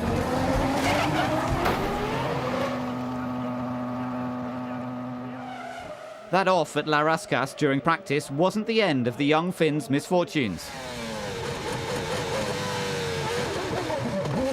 Saturday practice saw Räikkönen join the Sandervoort Hall of Shame, and a problem with the oil system blighted his qualifying session. The Finn was forced to use Coulthard's T-car, his fourth chassis, to line up sixth. His teammate used all that extra turning power to plant his McLaren on the front row.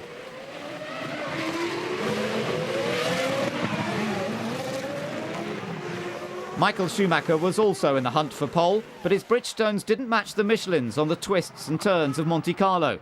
The world champion lines up third.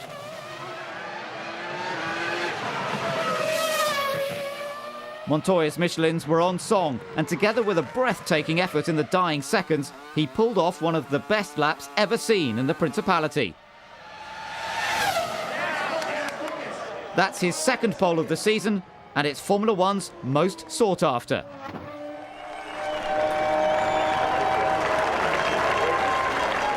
The Colombian is well aware of the uncompromising nature of this, the most famous street circuit. It possesses many unique features, including the first Ferrari-less front row of the championship.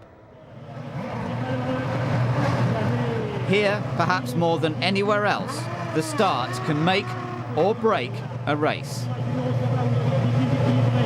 The Schumacher brothers will be primed for the run down to Sandervoort. The usual first lap bottleneck makes for uneasy viewing for the teams.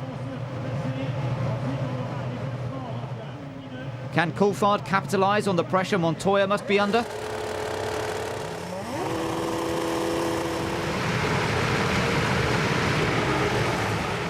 The Scot definitely got the better start and grabs the all-important line into the first corner. Michael stays ahead of Ralf, while Barrichello loses out to Trulli and Räikkönen. Coulthard quickly cancels out Montoya's qualifying efforts, while Villeneuve's hopes of a decent finish fade, courtesy of a clutch problem. Just getting back to the pits to start again will be a result. Approaching to back, Coulthard leads from Montoya, Michael and Ralf Schumacher. Sandervoort often provides plenty of entertainment, but it has the opposite effect on Ove Anderson, thanks to McNish's mistake. The replay shows that the Scot paid a heavy price for riding the curbs. In contrast, Toyota's Honda-powered rivals are on the march. Fisichella makes light work of Salo for 10th. Eddie Jordan is hoping for more points after the team's bittersweet weekend in Austria. Sato was told to let his more experienced teammate through. He just manages to do that, but his execution left a lot to be desired. The immediate concern is for the Japanese driver's safety. Gary Anderson confirms Sato's second lucky escape. Almost obscured by the mayhem is the all-Brazilian battle for 10th. Bernoldi gets more momentum out of the final corner and powers past Massa. The Sauber driver hits back with a spot of late braking, but he's lost all front downforce.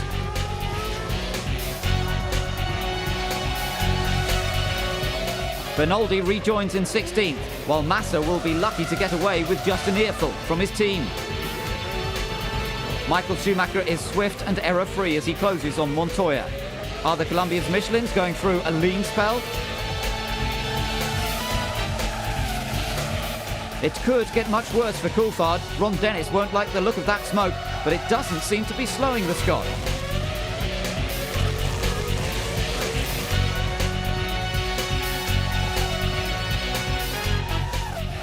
Massa's first corner misdemeanor results in a 10-second stop-go penalty. The rookie rejoins near the back of the pack. Further up the field, Raikkonen defends the last championship point from Barrichello.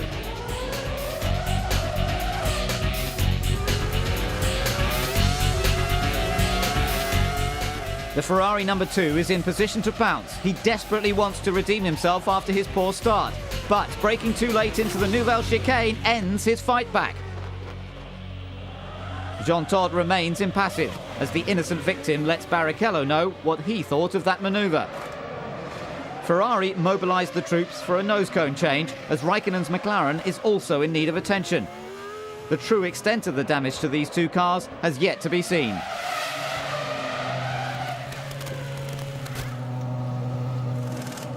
Raikkonen looks to have sustained more than just a puncture, as Barrichello rejoins in 8th. The Ferrari hierarchy knows that Barrichello will be penalised for his actions, while Raikkonen pays a higher price. His car is totally unbalanced, therefore undrivable. Montoya looks likely to join him. His ailing BMW engine will send shivers down the spine of his teammate. The Williams mechanics know the end is nigh, and sure enough, the V10 looks on the verge of total failure.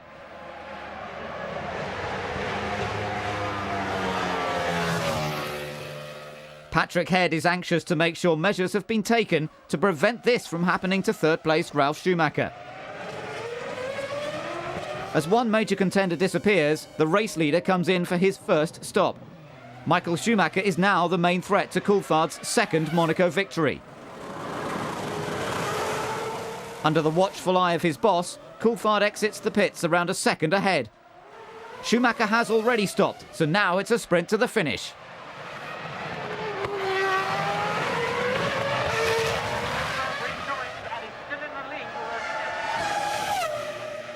The fight for 10th is also attracting attention. Panis has Button right on his tail, while Fisichella has risen to 5th. Back in front of the Jordan, Panis prepares for a vigorous defence. Button tries the inside line, Panis refuses to yield, but 2 into 1 won't work.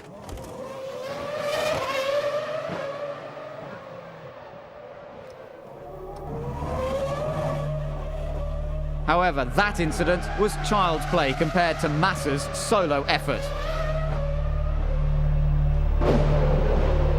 The very lucky Brazilian was eventually able to walk away. I don't know, it's broken something in the car, and I lost my brakes, and then it's nothing to do, I crashed. It's also a dangerous time for the leaders as they lap the battle for 4th between Trulli and Fisichella. This allows the Jordan driver to close right up on the Renault. There's now very little time for 2nd and 5th places to make their moves. And it's just about run out. Coulthard rounds the final corner to win the Monaco Grand Prix, with Michael Schumacher only a second behind. The Scot takes his first win of the season and moves up to fourth in the Drivers' Championship. Ralf Schumacher finishes on the podium for the fourth time, and Heinz-Harald Frentzen earns Arrow's second point of the season. McLaren are back on top, and Ron Dennis explains the tactics behind the victory. We knew that Michael's tyre choice was going to give him a little bit of pace in the race, but everything was about getting off the line clean and, of course, getting off the line from the best grid position, and we sacrificed some race pace to get the race win. But the Scot never took the victory for granted. Grand Prix racing can be pretty cruel business at times, and we all know not to count our chickens, but when I came out of that last corner and felt some acceleration, I thought, well, you know, he may be able to pass me now before the checker flag, but at least I'm going to be on the podium, so I was very happy. Coulthard's 12th Formula One victory, and one of his most memorable. The Monegasque royal family look on with quiet admiration. That was one of many impressive drives they have witnessed over the years. The victor celebrates, but can he carry this form across the Atlantic? The mighty St. Lawrence River surrounds our next venue, the Circuit de Gilles Villeneuve in Montreal, the home of the Canadian Grand Prix.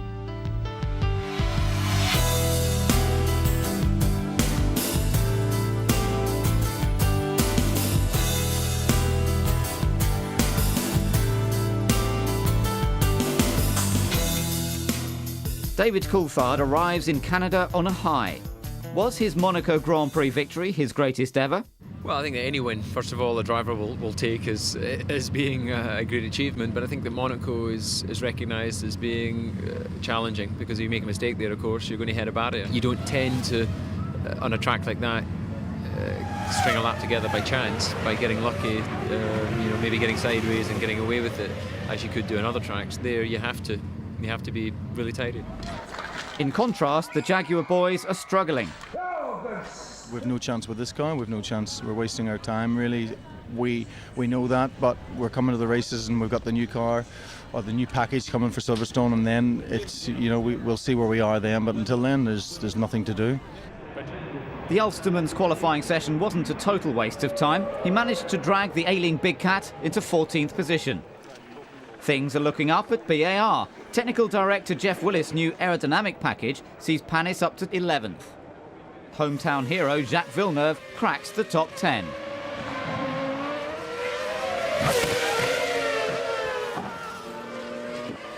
The key to a quick time in Montreal is the ability to ride the curbs, and no one did that better than Montoya.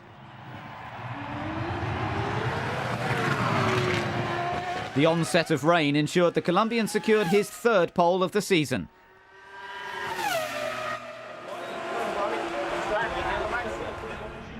As the halfway point of the season beckons, several drivers and teams are hoping for better results.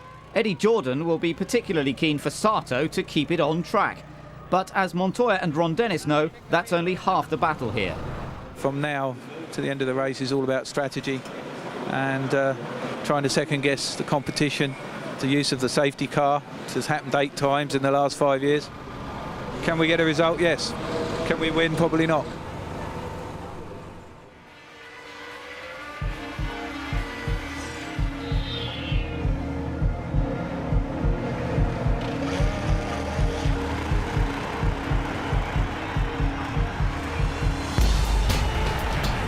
Montoya immediately covers Michael Schumacher's line as Barrichello easily dives down the inside.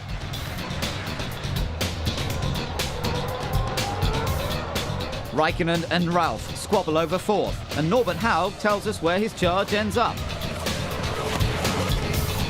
Niki Lauda focuses on the back of the pack as McNish and De La Rosa go wheel to wheel.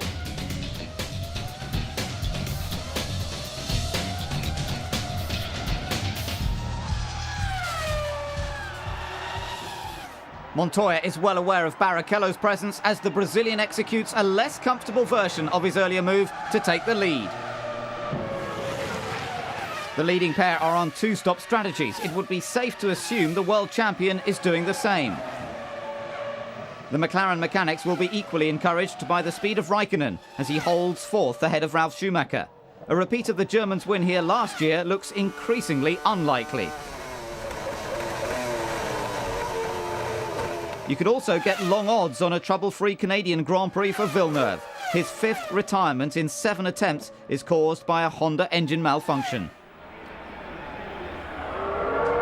It's depressingly predictable for the team and the disconsolate former world champion. His early exit prompts the arrival of the safety car to get the stricken BAR out of the way. Montoya comes in for an impromptu stop. He's in the box, quick, everyone quick. Tyres out. This is a smart move. The Colombian will lose a lot less time and places than he would have done under green flag conditions. Not music to the ears of the Ferraris, who have just been picked up by the safety car. Montoya exits alongside 6th place Coulthard, but the pit straight bypasses turn 1, allowing an easy passage to 5th. The safety car is in, and Barrichello starts building his lead from scratch. Schumacher looks secure in 2nd, while Raikkonen tries to fend off both Williams. Their team manager, Dickie Stanford, knows that Montoya is being held up by that battle for 3rd. However, Raikkonen is slow into the final corner. Montoya unleashes the power of the BMW V10 and takes 3rd place.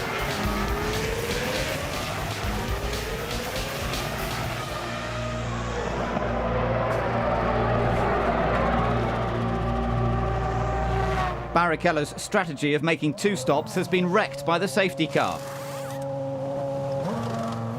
Radiators full of litter aren't helping either. He rejoins in 6th, behind Coulthard. His teammate and race leader is actually on a 1-stop strategy and has done very well to keep the top 2 in sight. Ross Brawn gives out the last-minute instructions as the world champion enters a crucial stage of his race. Can he keep Montoya behind him? Very rarely do Ferrari get outmanoeuvred, but Williams might just have done it. Ross Brawn and Michael Schumacher aren't finished yet, and Montoya still has to take his 2nd stop. 4th place Ralf Schumacher makes his only stop, but the equipment won't play ball. Stop, Ralf. Fuel rig change. The spare fuel rig is utilised as the seconds tick away. Ralf rejoins in 7th, but will need to pit again for the required fuel.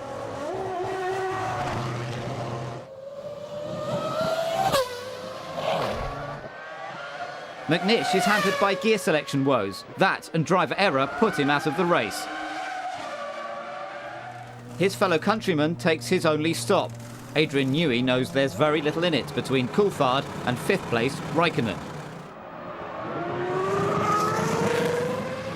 It's desperately close, but the Scot has the edge over the Finn and stays on course for a podium finish.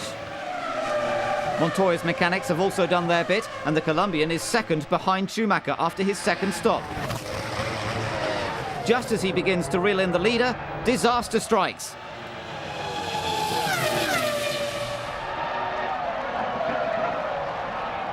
His 2nd consecutive BMW engine failure removes the pressure from Michael Schumacher.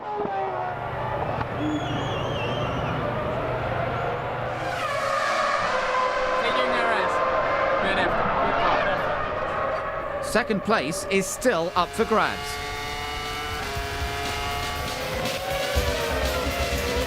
Barrichello uses Sato's lap Jordan to get a run on the Scot, but Coulthard is last on the brakes, a little too late for Barrichello's Viking.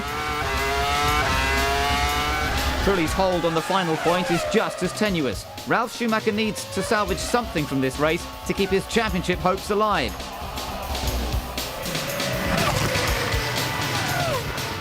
His brother hasn't been under that kind of pressure since Montoya retired and cruises across the line to win the Canadian Grand Prix.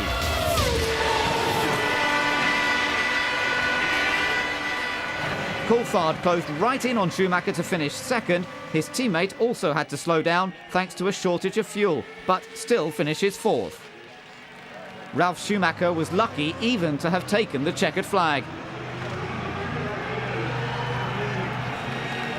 He keeps a lid on his anger, but 2 BMW engine failures are certainly nothing to smile about.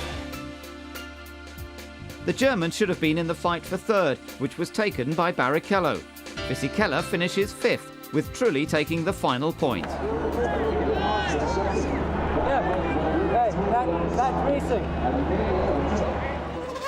The battle for second was certainly hard fought. What are the combatants' viewpoints?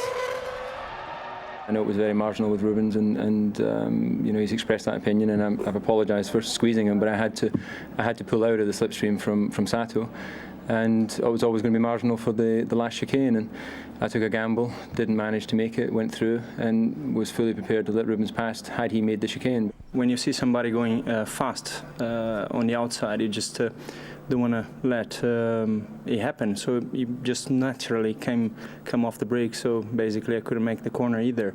But I mean, that's no point in going back there. Despite Barrichello's issues with Coulthard, Ferrari will look back on this race with great relief. Most of their rivals fell by the wayside. Michael Schumacher's 6th win of the season boosts his Drivers' Championship lead to an enormous 43 points, while his team are almost as secure on top of the Constructors' table, leading Williams by 32 points. The St. Lawrence gets swapped for the Rhine as we touch down in Germany for the European Grand Prix. There are few places that can rival the nearby Eifel Mountains and its surrounding towns for scenery or architecture.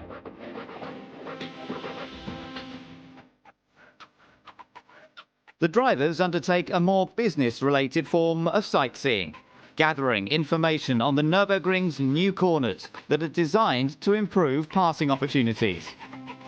Hopefully minus the carnage of the old Castrol S.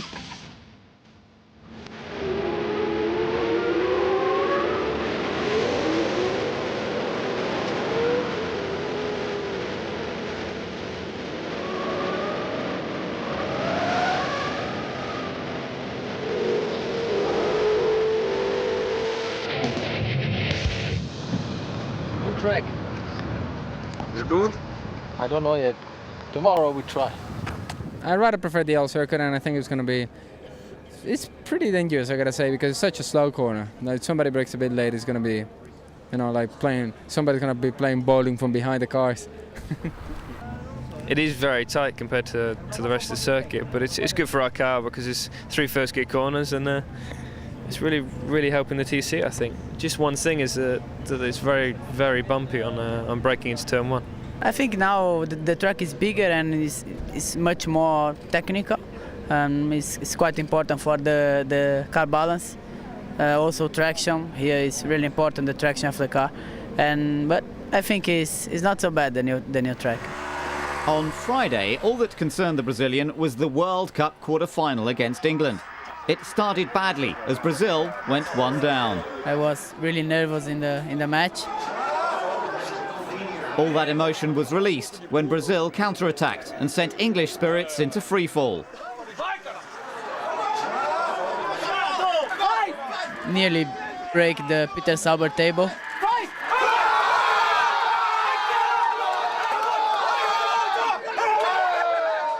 Brazil eventually went ahead, but nothing is ever certain until the 90 minutes are up.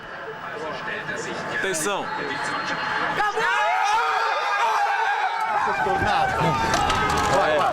É qua dentro? Moral garantido no fim de semana.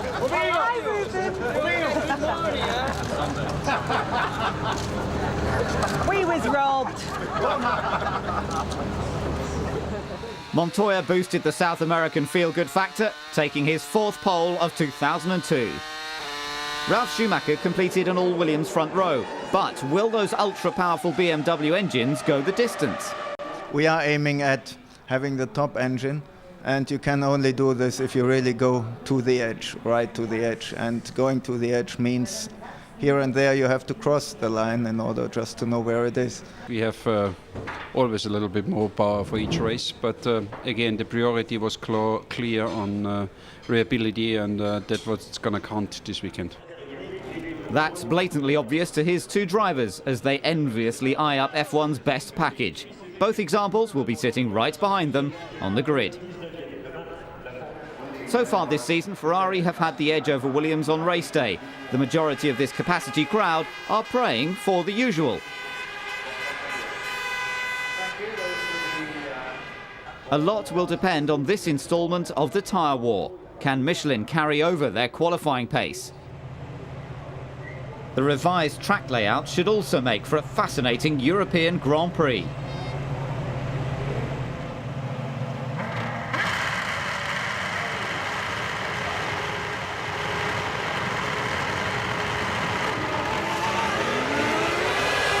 Montoya leads the field into the new Castrol S. It holds no fear for Ralf, but hearts will miss beats in the garages. Home turf brings out the aggression in the younger Schumacher as he barges his way through. Jordan also keep it in the family. Any damage, Giancarlo? Any damage? What about tyres? Yeah, I think so. Maybe front wing, I don't know. At the front, Barrichello is past Montoya and pressurises Ralf for the lead. The Ferrari number 2 makes light work of the Williams, while the Colombian struggles to fend off the world champion.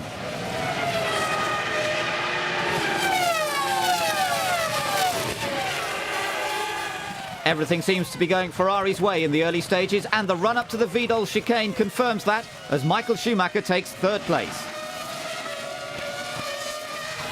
The Colombian tries to put up a fight, but the prancing horse has bolted, leaving him in the clutches of the McLarens.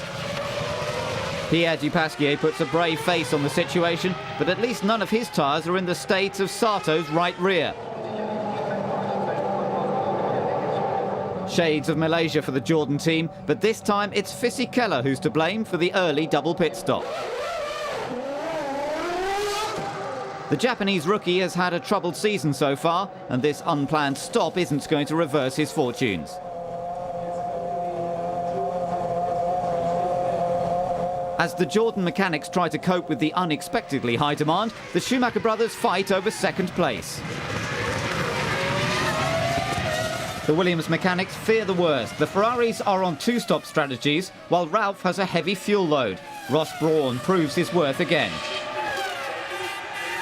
Michael doesn't need to use his 2001 strong-arm tactics on his brother this year.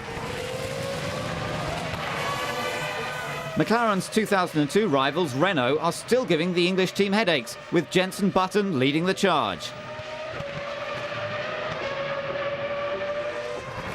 He's gaining on 6th place Raikkonen. But the Finns lock-up blows a battle between the up-and-coming young stars.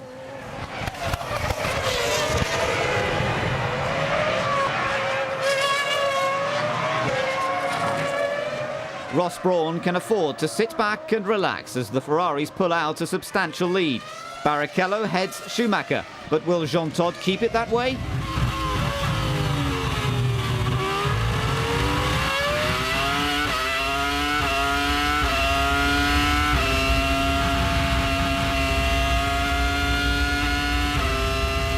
The champion is pushing hard to get on his teammate's tail as we approach the first stops, but maybe he's thinking too far ahead.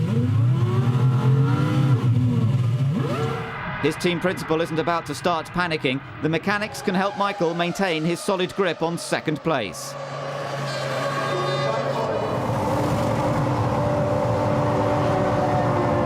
The first stop is up to Ferrari's usual high standards and may have made up for that rare moment of un-Schumi-like behaviour.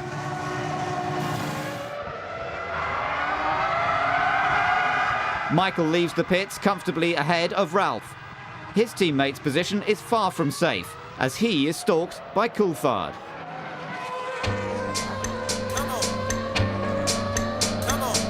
Montoya has handling problems and major rear tyre wear, putting 4th place within reach of Coulthard's McLaren, which is far more Michelin-friendly.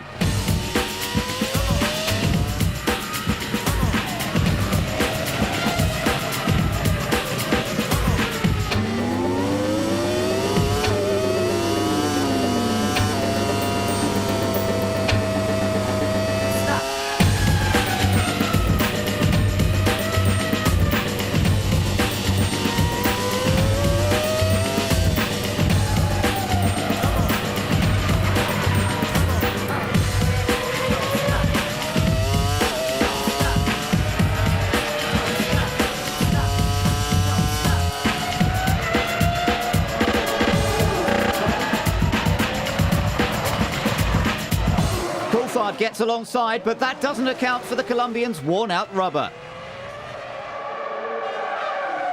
Sympathy is a rare commodity in a situation like this.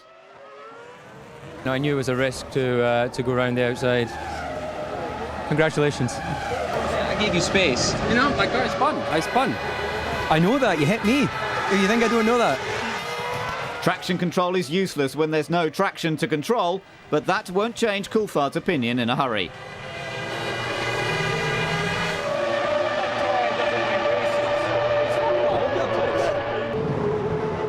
The other McLaren looks good for a podium position. Raikkonen's stop sees him ahead of Button, while despite his tyre troubles, Ralf holds fifth.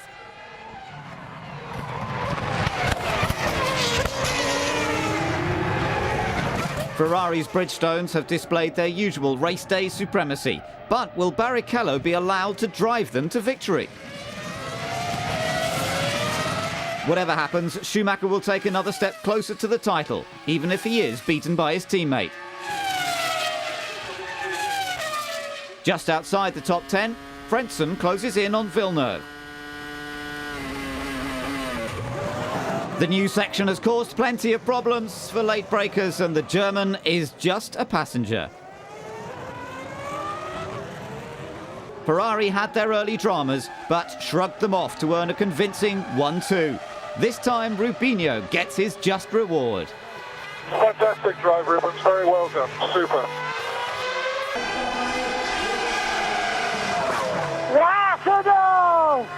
Grazie, grazie, grazie a tutti.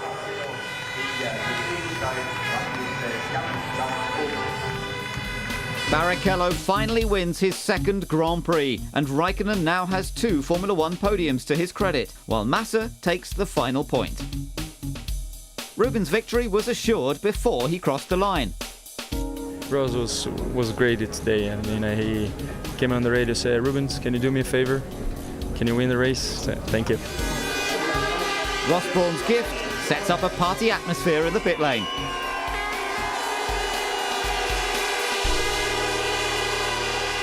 With Barrichello's victory and his football team's progress in the World Cup, it's a great time to be a Brazilian.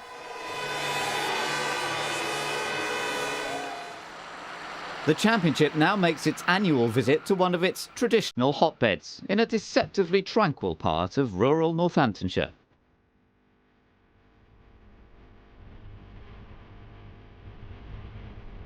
One of the pre-race highlights of the British round is the Grand Prix Ball.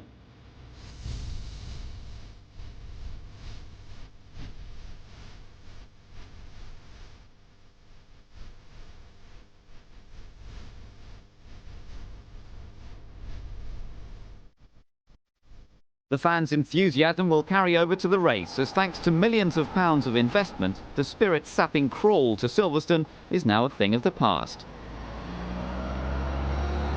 Does the president of the British Racing Drivers Club think that the new carriageway has ensured the circuit's Formula One future? I think we've done enough, but not enough in reference to what the future will truly hold. We've got to make better spectator facilities, more restaurants, more bars, more coffee shops. We've got to have better grandstand seating. We've got to have a lot of amenities that we all have these things right now, but not to the level that we could have them. What are the fans' opinions?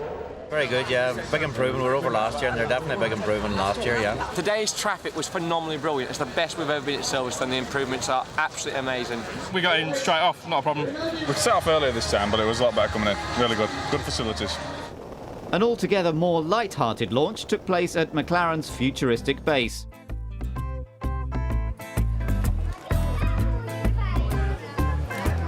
The Adventures of Mac and Lauren has been written by Lisa Dennis, wife of team boss Ron. What made her decide to become a children's author? I think it's a thing of combining my 2 lives, because we have 3 children, and introducing them to motor racing and see how they enjoy it, it gave me the inspiration to actually put the 2 worlds together, really. Several drivers gave their endorsements, but that wasn't the end of Michael's PR assignments. The Ferrari #1 gave Finnish football international Sami Hyypiä a guided tour. For once, Michael's driving skills didn't match his abilities as a host, and the front row was out of reach. His fastest time was eclipsed by Barrichello, who looked odds-on for pole into the last few minutes. Hopefully nobody put any money on Alex Young, who languished outside the 107% threshold for the second time. The Malaysian's non-qualification was ensured by Montoya's last-minute effort. That's his fourth consecutive pole position. But can he finally make it count on race day? Carl Fogarty, Samantha Mumba and Nigel Mansell are all part of the celebrity lineup at Silverstone. All eyes are on Montoya. His struggle to convert poles to wins puts extra pressure on the normally laid-back Colombian.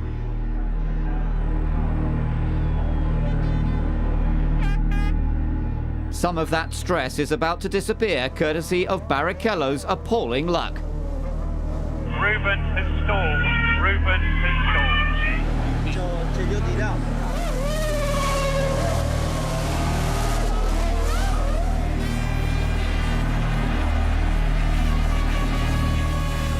The Brazilian and the team have precious little time to correct the problem. But Formula One mechanics are always capable of minor miracles.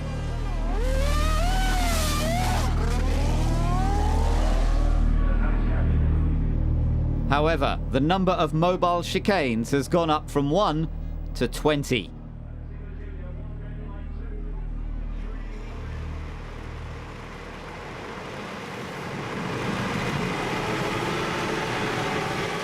Montoya consolidates pole ahead of the Schumacher brothers, while Massa goes for a suicidal wide line. The Brazilian manages to continue, but has lost valuable time on the leaders. Michael Schumacher begins to wind in Montoya as Raikkonen puts third-placed Ralf Schumacher under pressure. The leading pair stretch their advantage. Back in the midfield, Panis has a look down the outside of Heidfeld, who keeps a solid grip on 10th position. Barrichello isn't far off that battle as he lines up 13th placed Irvine.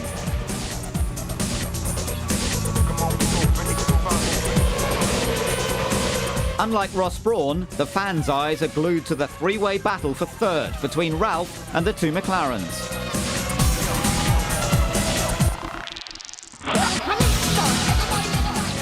Barrichello's progress also fights for their attention. He's up to 11th at Panis' expense. His BAR teammate concedes 9th place just as easily. Grip will be at a premium soon thanks to the intense drizzle. Salo has already reached that point. The Finn loses 2 places and rejoins 11th.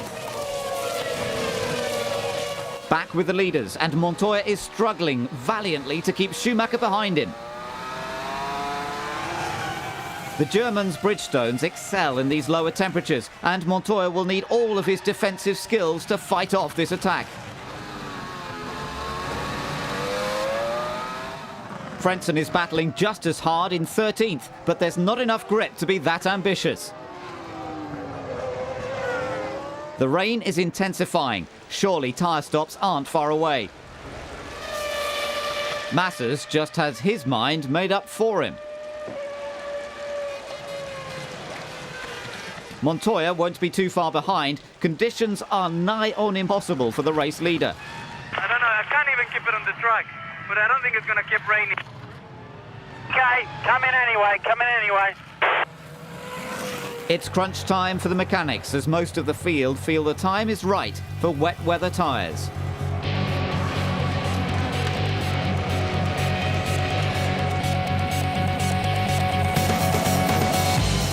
Montoya and the rest of the Michelin runners know their intermediate tyre lacks mileage. Full wets are the only option. Advantage Schumacher and all those on the Bridgestone intermediates.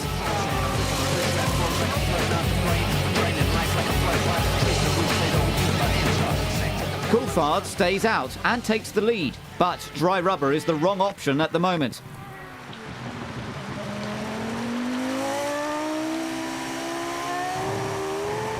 The Scots' tenuous hold on the lead is broken by Montoya. McLaren's unusual non-reaction to events can be in part put down to radio interference. Schumacher is quickly past the Scot into second, and amazingly, Coulthard still doesn't pit. That decision costs him dearly at club.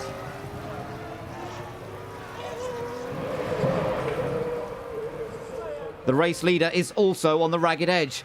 It's Michelin wets versus Bridgestone intermediates, and there can be only one winner.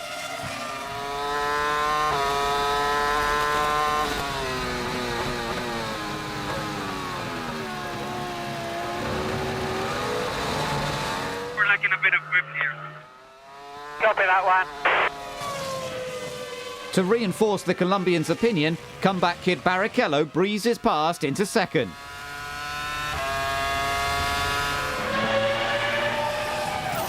Two other Michelin runners squabble over sixth. It's Renault versus McLaren as Raikkonen makes a move on Button.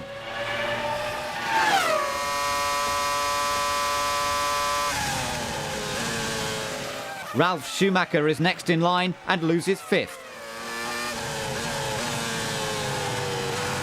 Trulli does no better, and the Finn is up to fourth, while Ralf comes in for his second stop with a tyre dilemma.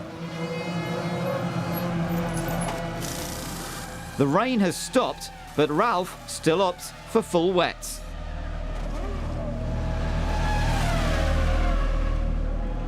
Any advantages that choice may have given him are wiped out by faulty fuel rigs.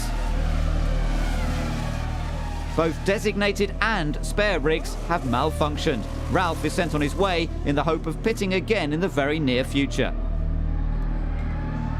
McLaren are also experiencing fuel rig problems.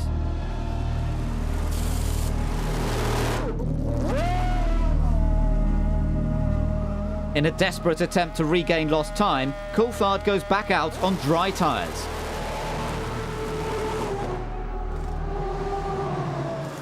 Barrichello's race has hardly been free of misfortune either, and that spin allows Montoya to close.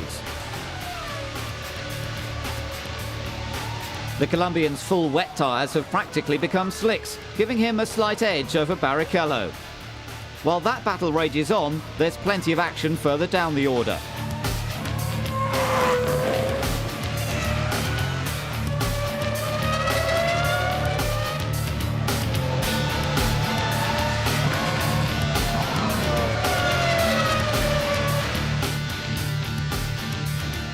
The battle for second is now fought on dry tyres. Barrichello seizes his chance at Copse. The British-American racing team have also made the most of this wet, dry race. Villeneuve has reached the dizzy heights of fourth, while David Richards keeps his fingers crossed for Panis, who is also in position to boost team morale. Michael Schumacher always keeps Ferrari spirits high. His 7th win of the season is a milestone victory.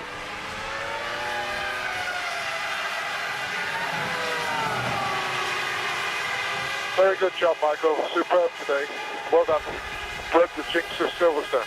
Barrichello salvages second, while BAR earn their first points of the season.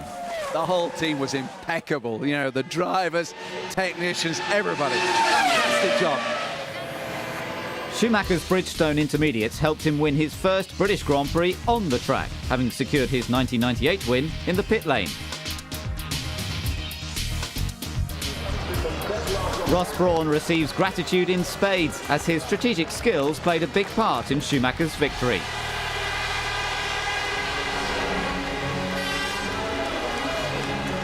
He also had a hand in Barrichello's amazing recovery drive. I'm lucky to be here and to finish second, really. I mean, I had a hell of a race today and quite an enjoyable one in terms of fighting, overtaking, so I'm happy. Tremendous, absolute vintage this is. Great.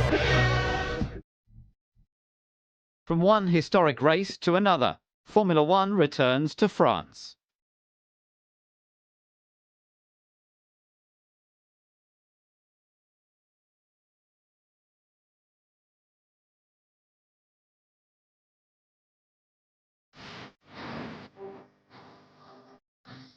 The Manicourt circuit is situated in the Nevers region in the heart of France.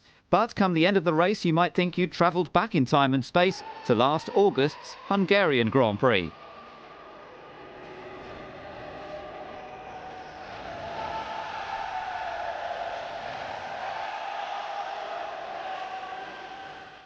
Schumacher can win the driver's title with a record 6 races remaining by finishing in first or second position with the following scenarios.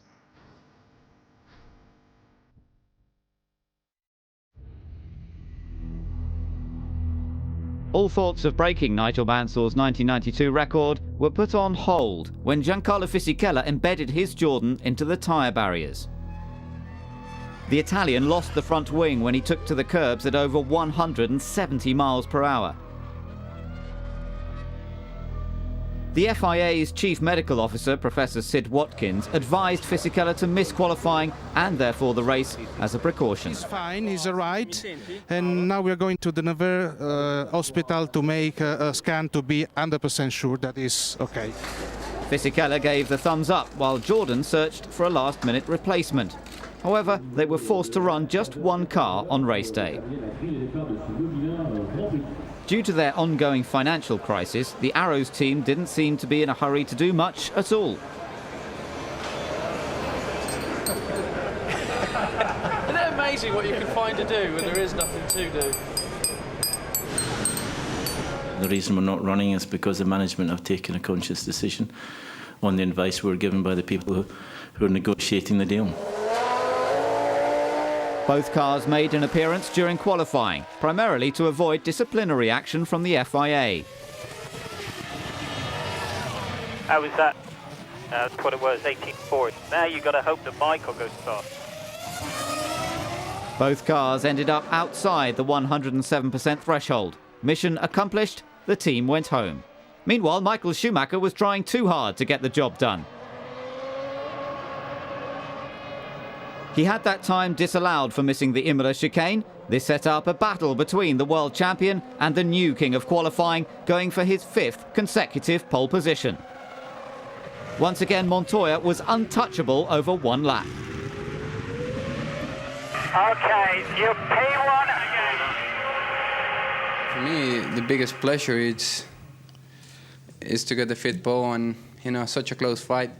When Michael was doing his time and they were disallowing his time, talking to my engineers, I just, let's try to save a set. There's no real chance we're gonna get the pole here. They're too quick, and just keep doing it, and boom, boom, boom. The time just came down. The pressure is on for Montoya to win his first race of the season. Meanwhile, the winners and losers of qualifying psych themselves up for the French Grand Prix.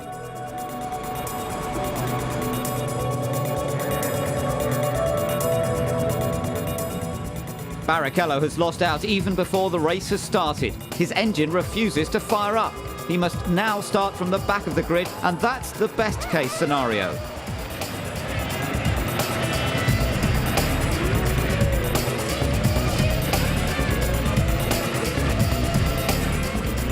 The F2002 gets rushed to the pit lane for emergency surgery, while the race starts minus the frustrated Brazilian.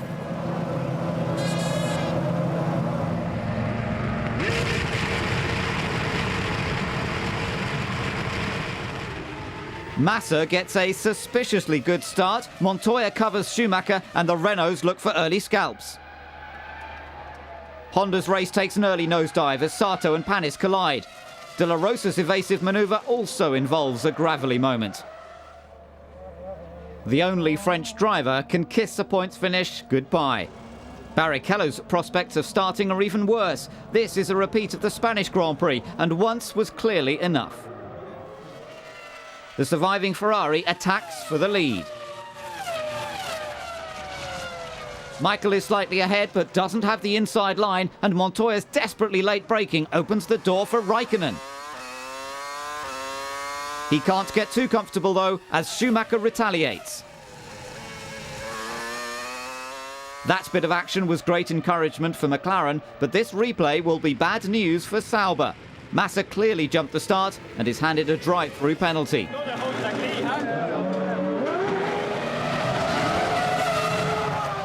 The Brazilian won't give up easily, but driving over the pit lane exit line will present another setback. The race leader comes in for a scheduled stop.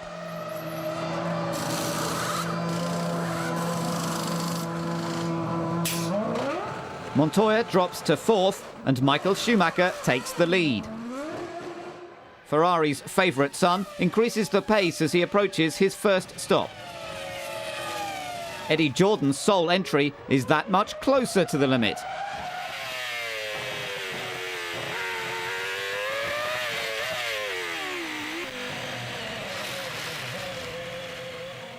Chronic understeer ends Sato's and Jordan's forgettable weekend.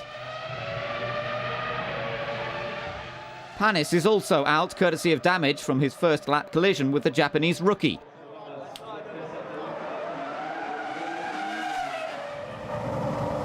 The race leader is in for his first set of fresh rubber and fuel and temporarily drops 2 places. Another seamless stop from Ferrari, but the exit leaves a lot to be desired. Like Massa, Michael will be punished for that momentary lapse. This drive-through penalty could wipe out any hopes of clinching the Drivers' Championship in France. But Schumacher only drops to 3rd and narrowly avoids another penalty. Now only Montoya and Raikkonen stand in his way. Fernando Alonso has been announced as Button's replacement at Renault for 2003. The Brit has rebounded from the bad news and looks like earning more championship points. A podium finish is Ralph's target as he pits for his second stop from 4th position. Ralf loses a place and will rejoin behind Montoya, but he is sure to be pushed further back after failing to resist the attraction of the white line. Irvine will reach rock bottom much sooner. The Jaguar driver was in with a shout of the team's first points since Australia, but rear wing failure neuters the big cat. The prancing horse is galloping towards the driver's title. Second place Schumacher is in for his final stop behind Raikkonen, who then falls behind Coulthard. DC's yet to stop, so this is effectively the battle for the lead.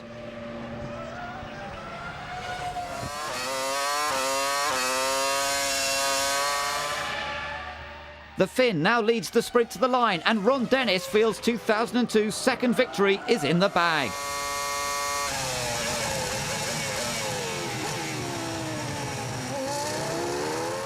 Raikkonen has never been under this kind of pressure before. Will the ice-cool Finn show his first sign of weakness?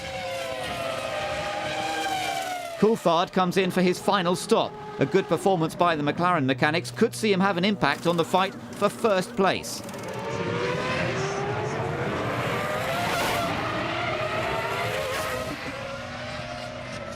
Raikkonen is starting to ease away as his teammate rejoins the track, but he comes out behind Schumacher and becomes the 4th white line offender.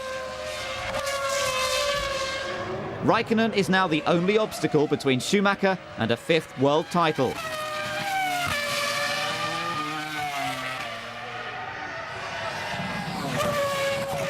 However, a spanner and waved yellow flags are thrown into the works by McNish's Toyota.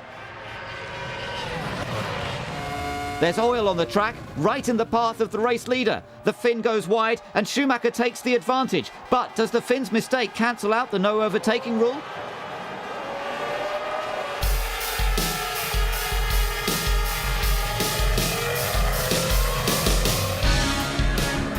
Ferrari ignore the controversy as they prepare to welcome the world champion.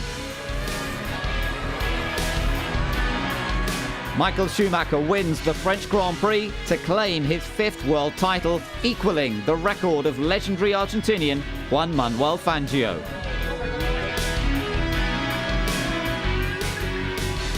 The mood couldn't be more different at McLaren.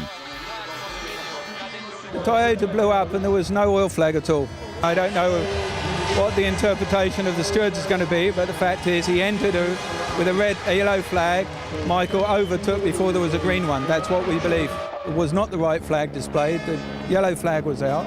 He was overtaken under the yellow flag. Thanks, Ron. That incident couldn't be further from Michael Schumacher's mind as his monumental achievement begins to sink in.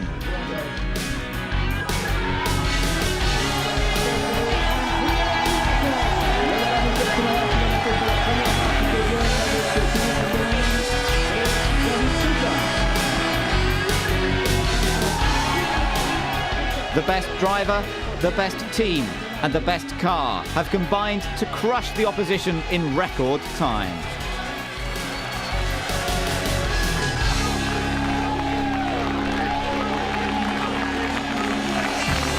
Old rivals McLaren are bitterly disappointed despite a double podium finish, while Jenson Button takes the final point behind both Williams. But that's not the headline story at Monaco.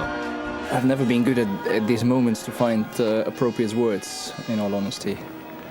It just has overcome me. I didn't think about the championship all weekend, honestly, because I somehow felt that it's not going to happen here. Suddenly, when I was leading and feeling that's going to be the championship, I think that was the worst sort of 5 laps I have had in my career. The sort of outbreak I had was pretty heavy, and that's when I realized how much pressure probably I was under. Those 5 laps must have been very hard for Kimi Räikkönen. The car was great. The team was making very good pit stops. Everything was working fine. It was just my mistake that we lost the race. Maybe most disappointed race in my life, but that's the way how it goes, and next time I hope so we can win. The Finn has plenty of time to put that right, but at the moment he's in the shadow of a Formula One legend.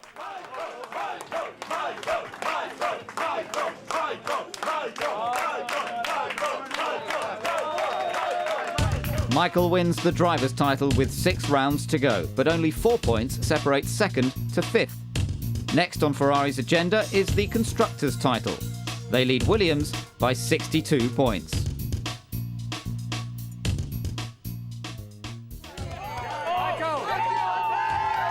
This party is likely to go on all the way to Germany.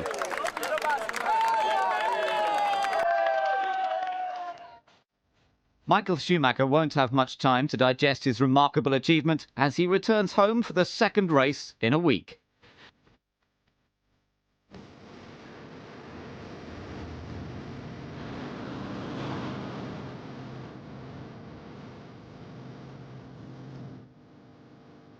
Germany's favourite son will doubtless be familiar with the picturesque town of Heidelberg, but much less so with the redesigned Hockenheim circuit.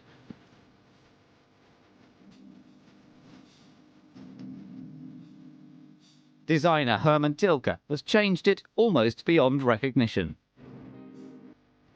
Must be 100% different because we have not so much space now for the long straights. And but I think it's quite good. The aim was to bring more spectators in and to have a very limited space. This was a problem. Normally I'm very nervous before, and the night before I don't sleep so well. But now the first cars were running and it was quite good. I'm pleased. I quite like it. I think I gotta say that I'm in favor of it.